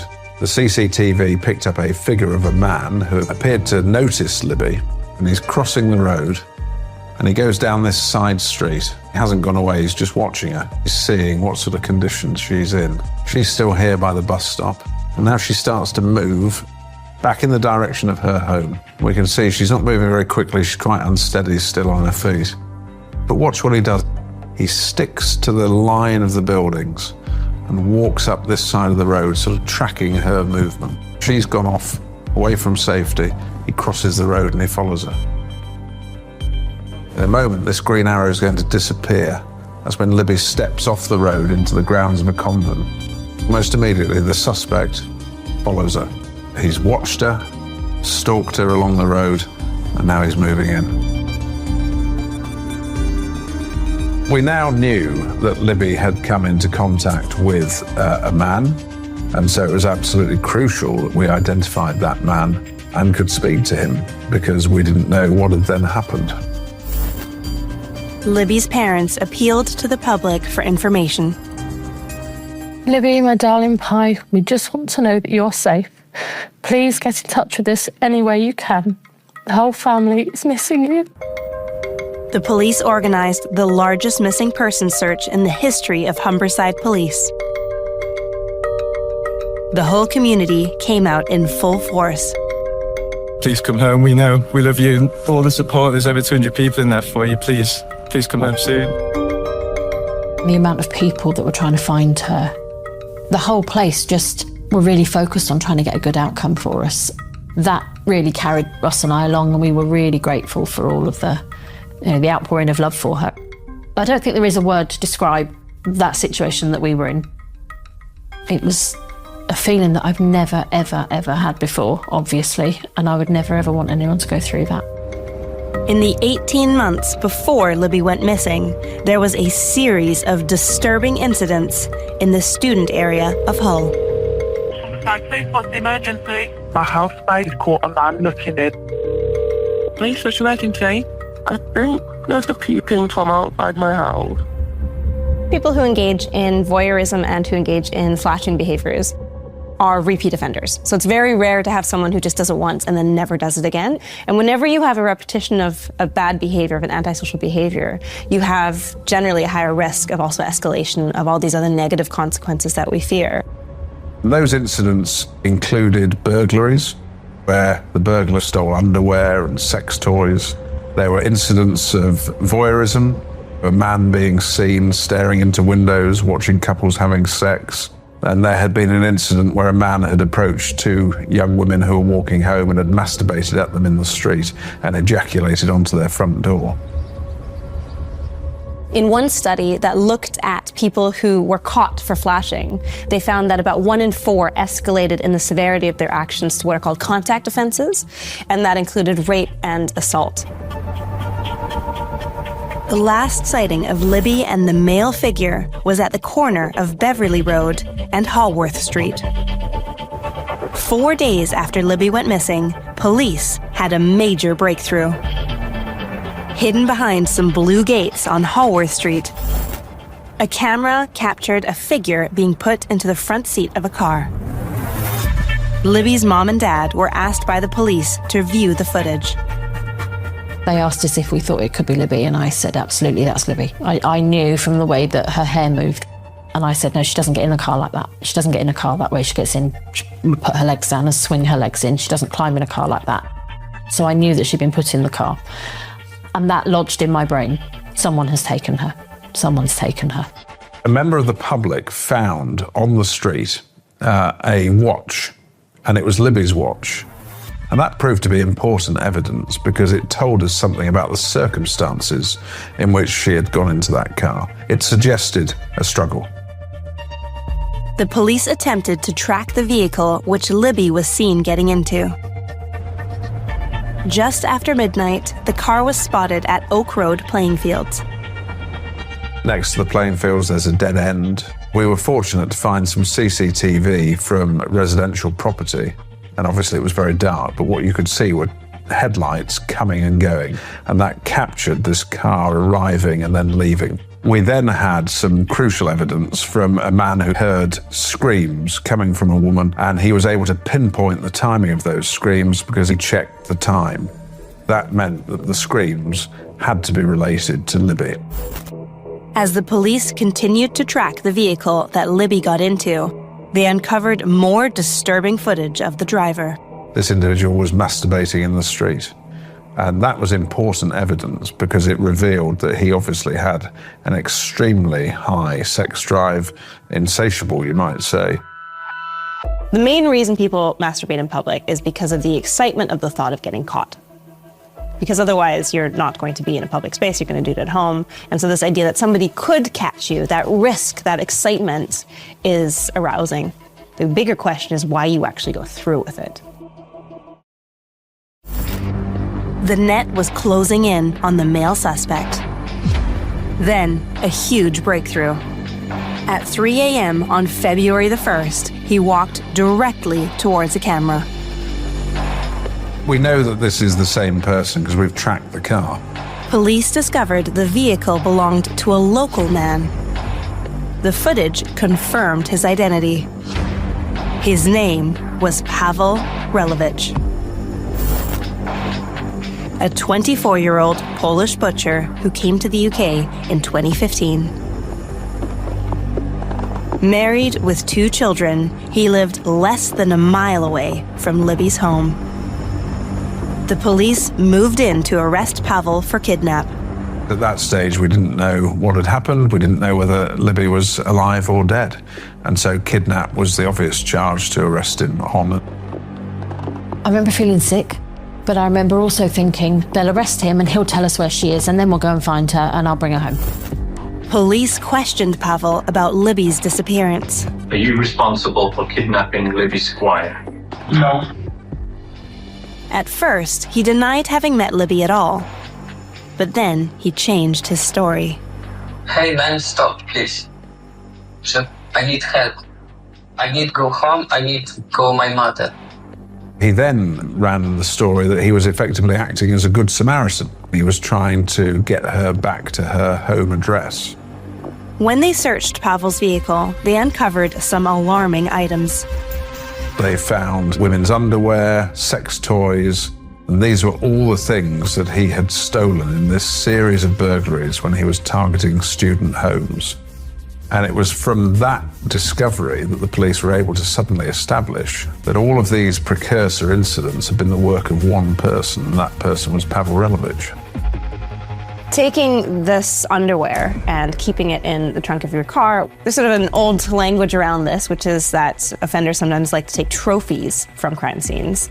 Typically for non-contact sexual offenses, like flashing, like masturbating in public, you don't typically have stuff with you. This is much more prepared. There's more going on here than just a spontaneous decision to flash somebody. But Pavel Relevich didn't just steal things.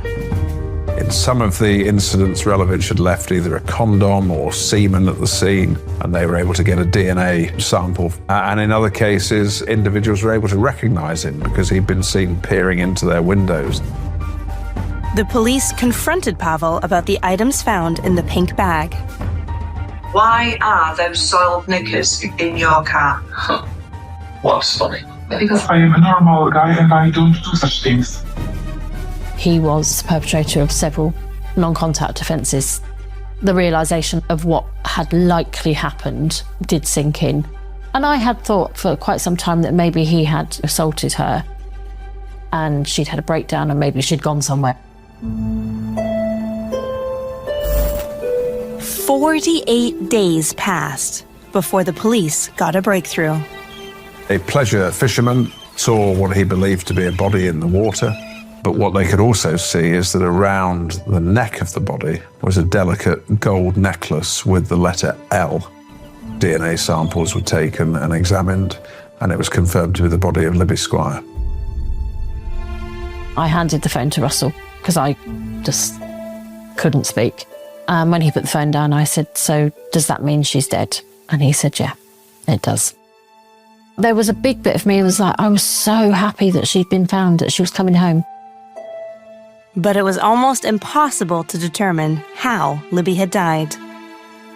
When bodies are found in water, it's very, very difficult to tell whether they went in dead or alive. And that was the position here. Libby's mom went to see her daughter's body. It was a week after she'd been recovered. It was hard, but I was able to go in and sort of hold her hand and, you know, just sort of talk to her and say, "Thank you for coming back, and I'm really sorry I couldn't save you. I should have known that you were in danger and I should have saved you, but I didn't, and, you know, I'm sorry." But I just wanted to tell her, nobody can ever hurt you again. You're safe now. Although Libby's body had been in the water for many, many weeks, a sample that was taken was found to contain the DNA of Pavel Relevich. It contained his semen. And as far as I know, it's never been heard of in the world before. Nobody else has ever held on to DNA for 48 days in moving water. She's absolutely nailed him. Pavel Relevich was rearrested. You are under arrest for the murder and rape of Libby Squire. When Relevich was arrested for murder, I mean, his reaction was quite incredible. He sort of giggled and laughed as if he found it funny. And he simply denied the offence. At trial, the CCTV evidence was crucial. It enabled the jury to follow Libby on her last journey, almost step by step. And it also then overlaid on Libby's journey the movements of Relovich. It emerged that Pavel Relovich went to McDonald's and fueled up his car before driving to Haworth Street to wait for an unsuspecting victim. And it was quite sinister, really, when you piece the CCTV together, because you had this idea of there was Libby in the centre of events, not knowing that circling around the outside of her was this man who was out looking to commit sexual offences, and then he spotted her. And you could see immediately that when he spotted her, the die was cast. She was a perfect victim for him. And so he was then immediately stalking her and working out how he could get her into his car. Footage recovered from Oak Road also revealed he had gone back to the scene of the crime. That return visit was absolutely dynamite in our hands. If he'd have just raped her, there is no way he would have gone back to the scene of the rape, because he would not have known whether the place would be swarming with police and he'd be walking into an arrest. It was the fact he had the confidence to go back that same night which demonstrated that he must have known he'd killed her. Pavel Relovich was convicted of rape and murder.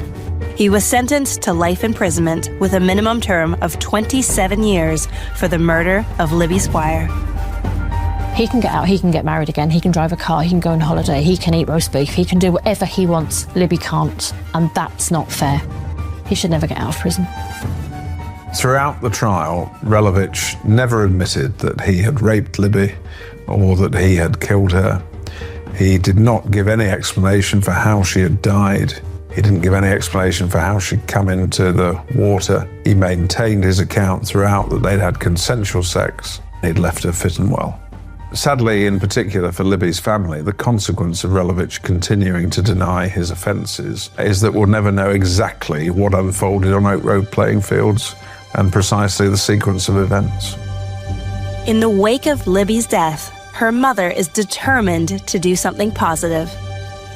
I knew I'd never be able to stop rape and murder, but she couldn't just die and nothing be done. The more I looked into the non-contact offences, I realised that actually one of the biggest problems we have is that women don't report. Sexual offenses in general are underreported, so that includes rape, that includes various kinds of assault.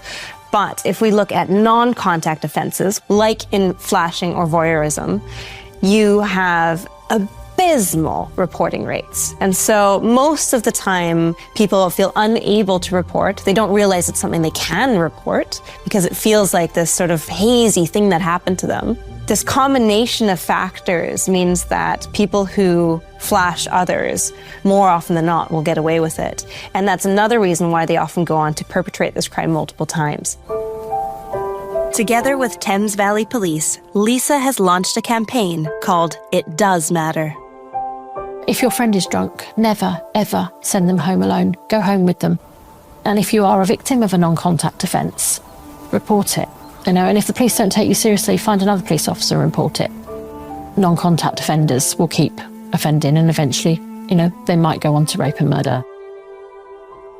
She will always be my firstborn. She'll always be my pie, my Libby pie, as I call her. She is still one of the six of us. We are a family of six. We always will be a family of six. People say to me, where do you find your strength? And she gives me the strength to carry on. She lives in my heart forever and ever. I think it's really important for people to remember her as Libby, not as Libby, the rape and murder victim, but as Libby, the friend, the girl, the daughter, the sister. And remember the good times with her, because they're way more important than how she died.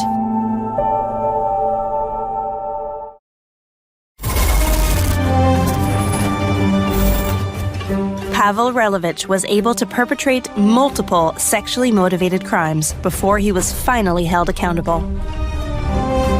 What you often find with all manner of sexual offenses is that once one person comes forward, other previous victims will also report the same offense or the same person. It's very sad that as a society we don't create enough space for women to feel this way in the first place, and that we sometimes need a very brave individual to come forward. But other times, you do have perpetrators held accountable for various crimes that they've committed, and yet they're able to go on to commit heinous crimes. And in our next case, the actions of a violent offender with numerous convictions proved fatal. In the U.S., Colorado, 50 miles northeast of Denver, the city of Greeley. A vibrant community with a lively music scene. Greeley is about an hour north of Denver, about an hour south of the Wyoming border. It has a little over 100,000 people in it, partly rural, partly urban, a little bit of a unique mix. It was home to 53-year-old Scott Sessions, affectionately called Scotty by his father, Stanley. Scotty was just a going guy. He just very animated all the time, just such a fun personality to be around. He was quite an achiever, and when he was old enough, he started to play the trumpet. It was fun to watch him. Scott and his brother were adopted. Your parental instincts kick in no matter where the kids come from. He particularly loved his mom. He just had a knack for making people feel good. Scott graduated from Brigham Young University with a degree in music and performed with a number of bands. He told me many times, this is the only time I am truly happy, really, really happy is when I'm on the stage. But Scott's musical talent couldn't pay all the bills. He painted houses. He was really good at it. Scott continued to play on the music scene, but life wasn't always easy. It was tough times because he got to experimenting with the drugs. He got on this track and wronged people around him, and he had a tough time for a few years. In early 2020, Scott and his jazz band entered a music competition in Memphis, Tennessee. Scott had become well known and respected within the music community. Northern Colorado's best trumpet player, Mr. Scott Sessions. He was ready to take the next step in the big time. He was ready to perform on the big stage. On Saturday, February 8th, 2020, Stanley spoke with his son, Scott, on the phone. His mom was in a care facility at that time. And I said, yeah, I'm going to go down and see her tomorrow. And he said, well, I want to go with you. And he says, I'll see you later. That was it. But on Sunday, Scott failed to turn up to visit his mom. And his bandmates started to worry when he didn't show up for a gig. Monday, February 10th, 70 miles northwest of Greeley in Larimer County, 911 dispatchers received an alarming call. I'm on the Pingree Park Road, and I have a dead body. Are you able to provide any details? Well, there was a tree on fire, and I went up to put it out, and he's laying next to it. Yeah, he's definitely passed away. Police arrived and began investigating the scene. The body was wrapped up in a blanket. The initial indication was that it was a homicide and the body had been dumped there. Police in Larimer County performed an autopsy on the burnt body found in the mountains. It revealed a brutal murder. The autopsy revealed a laceration to the neck from front to back, cutting all the way to the vertebrae. The depth of the cut to the neck was significant and violent, a laceration that nearly decapitated him. The burning was determined to be post-mortem. A fingerprint scanner identified the victim as Scott Sessions. I got a call from the police department. He said, we found your son. He's deceased. I knew that I had to go tell his mother. Immediately, that was my thought. The next morning I did go, and she said, who would want to hurt my Scotty? Police needed to find the killer. They searched Scott's house and found some messages on his computer to a woman named Heather Frank. The messages between Heather and Scott indicated that they were starting a new relationship and that there was some romantic interest between the two of them. 48-year-old Heather Frank was a manager at a diner in Loveland. She had 3 grown-up children. Heather was vivacious. She was extremely creative. She liked crafts, she liked arts, she liked music. She loved going out to listen to bands. People who knew Heather said she was the kind of person who lit up a room. She had the most infectious laugh, and she had a spirit about her that people noticed. And when she grew up, that traveled with her. One of Heather's last messages to Scott was an invitation to come over to her apartment late on Saturday, February 8th. Detectives checked Heather and Scott's phone records. The data confirmed they'd both been at Heather's apartment on Saturday, February 8th, the night Scott disappeared. Police checked the area around Heather's apartment for surveillance footage, and by Wednesday, February 12th, they got a major breakthrough. They found Scott's car in the parking lot of a grocery store. The keys were still inside the car, the doors were unlocked, the floor mat from the driver's side had been placed just outside the driver's side door in the snow. Once they found the car, they started pulling surveillance videos from nearby to see if they could determine how it got there and when. Police uncovered a crucial piece of footage which showed Scott's car being driven into the parking lot. The direction that it comes in from is important because Heather Frank's apartment is a short distance away, and this video was taken on February 11th, which was the day after Scott Sessions' body was found in the mountains. A male figure was seen getting out of Scott's vehicle. He walks back around the back side of the car over to the passenger side. We see him putting something on the ground, shuffling his feet almost as if they were trying to wipe away footprints in the snow, and then walking away from the car. Investigators continued searching for more surveillance footage to see where the man went. At the same time, they were also looking for the last known person to see Scott, Heather Frank. They started digging into her background a little bit more, and what they found was that she had been the victim of some acts of domestic violence at the hands of a former boyfriend by the name of Kevin Eastman. 48-year-old Kevin Eastman was already known to the police. Kevin Eastman has an extensive criminal history.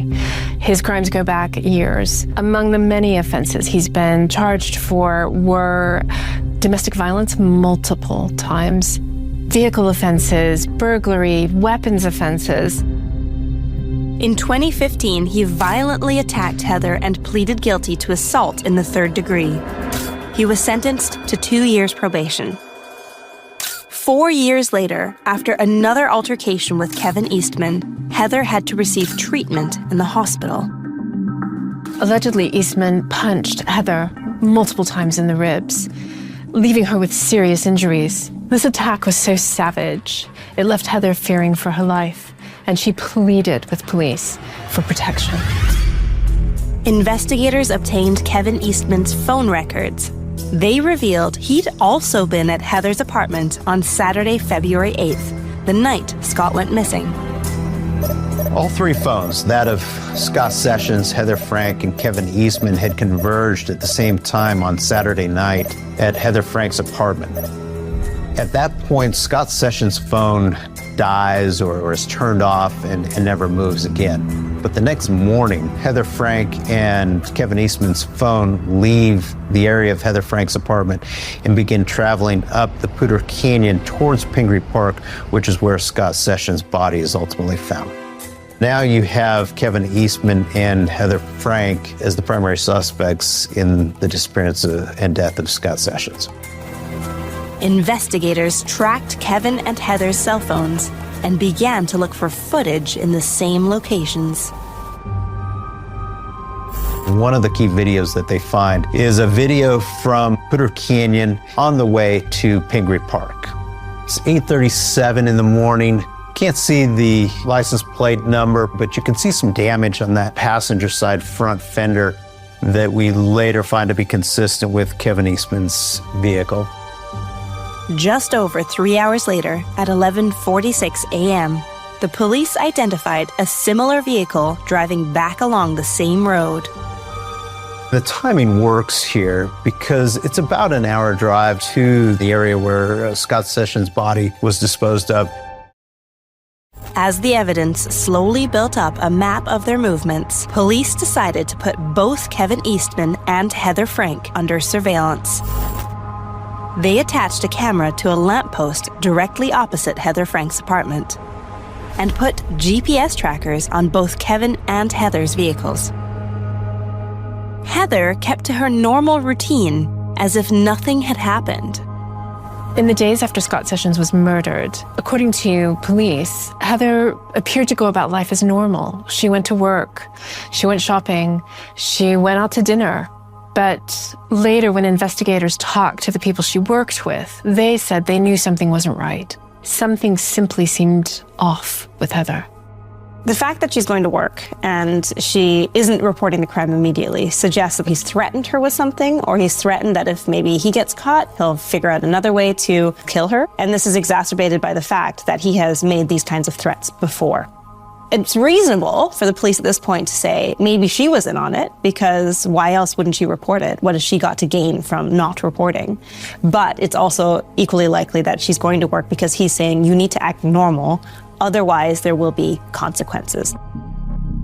On Saturday, February 15th at 5:15 p.m., Kevin and Heather were seen leaving her apartment together.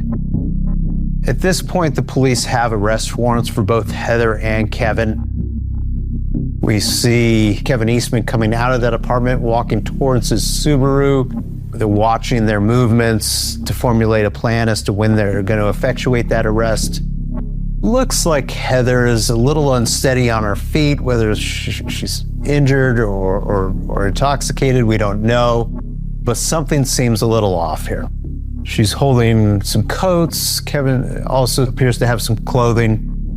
Whether or not they're headed out for a longer trip, we don't know. They get in the car. They're about to drive off here. The vehicle was tracked driving to a ranch 15 minutes outside of Greeley. The following morning, Kevin Eastman was observed by police acting suspiciously. Kevin Eastman is near a fire pit, and that he is starting to burn some material of some kind. After watching Kevin Eastman do that for a while, he sees Kevin Eastman get into his car and leave the ranch and begins driving toward town.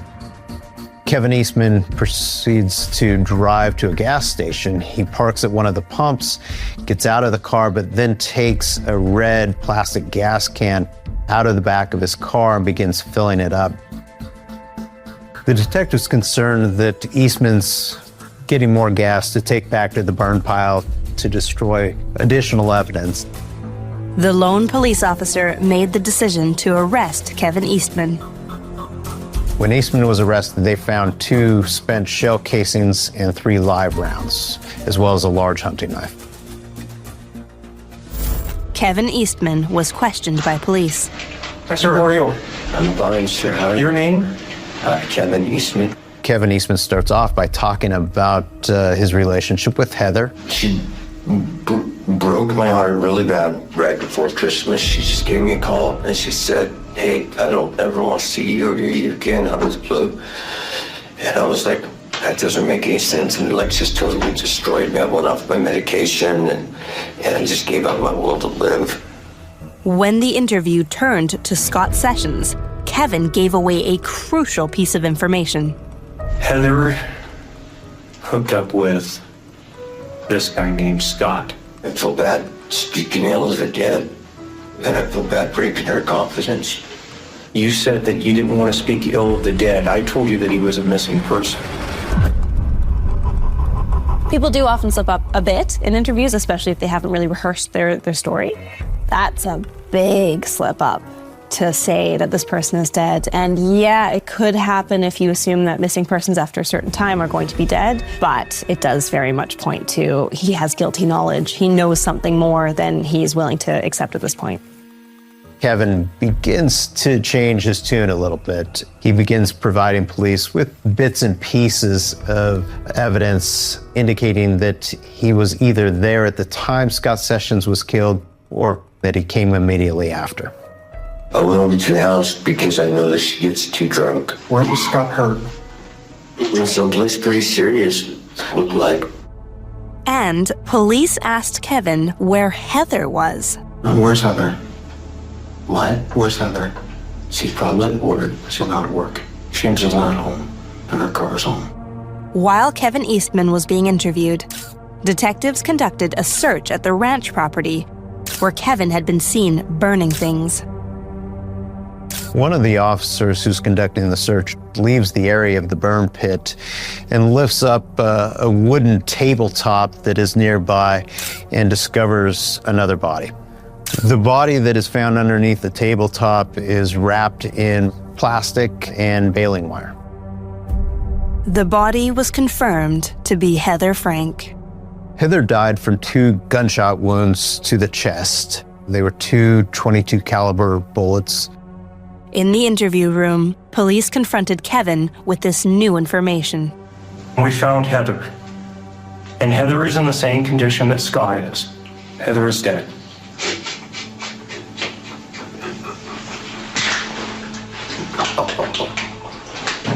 People do break down and cry in interviews, but in this case, it's such a quick turn and such a dramatic sobbing. I haven't seen this before. I guess if you're worried that this could have happened and it's your worst nightmare and then they confirm it and you've already been thinking it, maybe you could quickly escalate like this. But if it is coming out of the blue, it seems difficult or certainly unusual to see someone breaking down like this. Detectives do get him to start talking about what he sees at Heather Frank's apartment. And what he describes is seeing a lot of blood. What one were you in when you saw Scott's body? Was it a big mess? It's where? It's where? It was everywhere. Everywhere. Everywhere. Everywhere. Everywhere. So you see a lot of blood. Was the blood there when you first got there, or was the blood there after you'd been there for a while? Right on the rifle, I see it. It just went out of control after that. I guess it's something we don't really think about, that someone who has been the perpetrator in a crime is surprised, perhaps even, by the extent of the crime scene that they've created. We know that people can have flashbacks, for example, to both the act itself and the consequences of the act. And just because you are the reason that there was blood at the scene, it doesn't mean that you can't still have flashbacks and intrusive thoughts. It's where? It's where? Officers obtained a search warrant for Heather Frank's apartment. They found some things that weren't adding up. Her cell phone and purse were left at the apartment.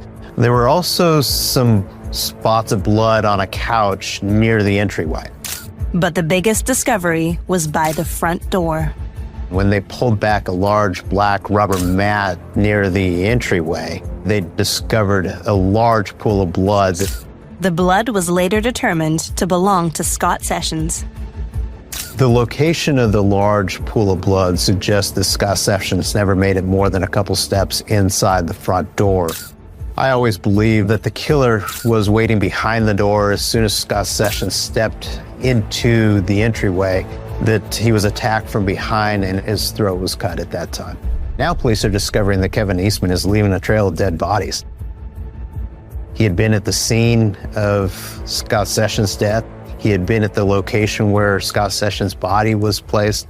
And now he was the last person to be seen alive with Heather Frank. Can I get a lawyer? Sorry, guys. Thank you. I'm sorry I let you down. My life's over no matter what. As the police wrap up the interview, they have enough evidence at that point to charge him not only with the death of Scott Sessions, but with Heather Frank as well. Kevin, since you're under arrest, we are going to change you out into jail clothing. Heather was present for Scott's death by Kevin Eastman, but I don't have any indication that she instigated that, wanted it, was involved in it. She was trapped and was a victim of his violence. I think every indication is that she was under the thumb or control of Kevin Eastman and was just too scared to do anything about it. In the days after Heather's death, there was a great deal of sadness in the community, but also anger, especially among her family and friends. She was caught in Kevin Eastman's violent control, and it seemed to many people that if things had been done differently, she might still be with us. As well as the video surveillance footage, DNA evidence proved vital. There were a pair of jeans found in amongst Kevin Eastman's property in the garage. Those jeans were ultimately tested and determined to have Scott Sessions' DNA or blood on them, linking Kevin Eastman scientifically to Scott Sessions' death. In court, the jury found Kevin Eastman guilty of the murder of both Scott Sessions and Heather Frank. He was sentenced to 2 consecutive life sentences, as well as an additional 27 years. I have never been one to let other people affect my happiness. In fact, I will not allow you, Mr. Perp, you to affect how I live the rest of my life. I'm going to forgive you because I don't want to carry this burden. This is your burden to carry alone. A few days after the trial, we held a memorial for Scott. It was truly a memorial, not a funeral. A lot of people came forward and told me what a great guy he was. They told me incidences of kindness. They told me they'll miss him. I was very grateful for that.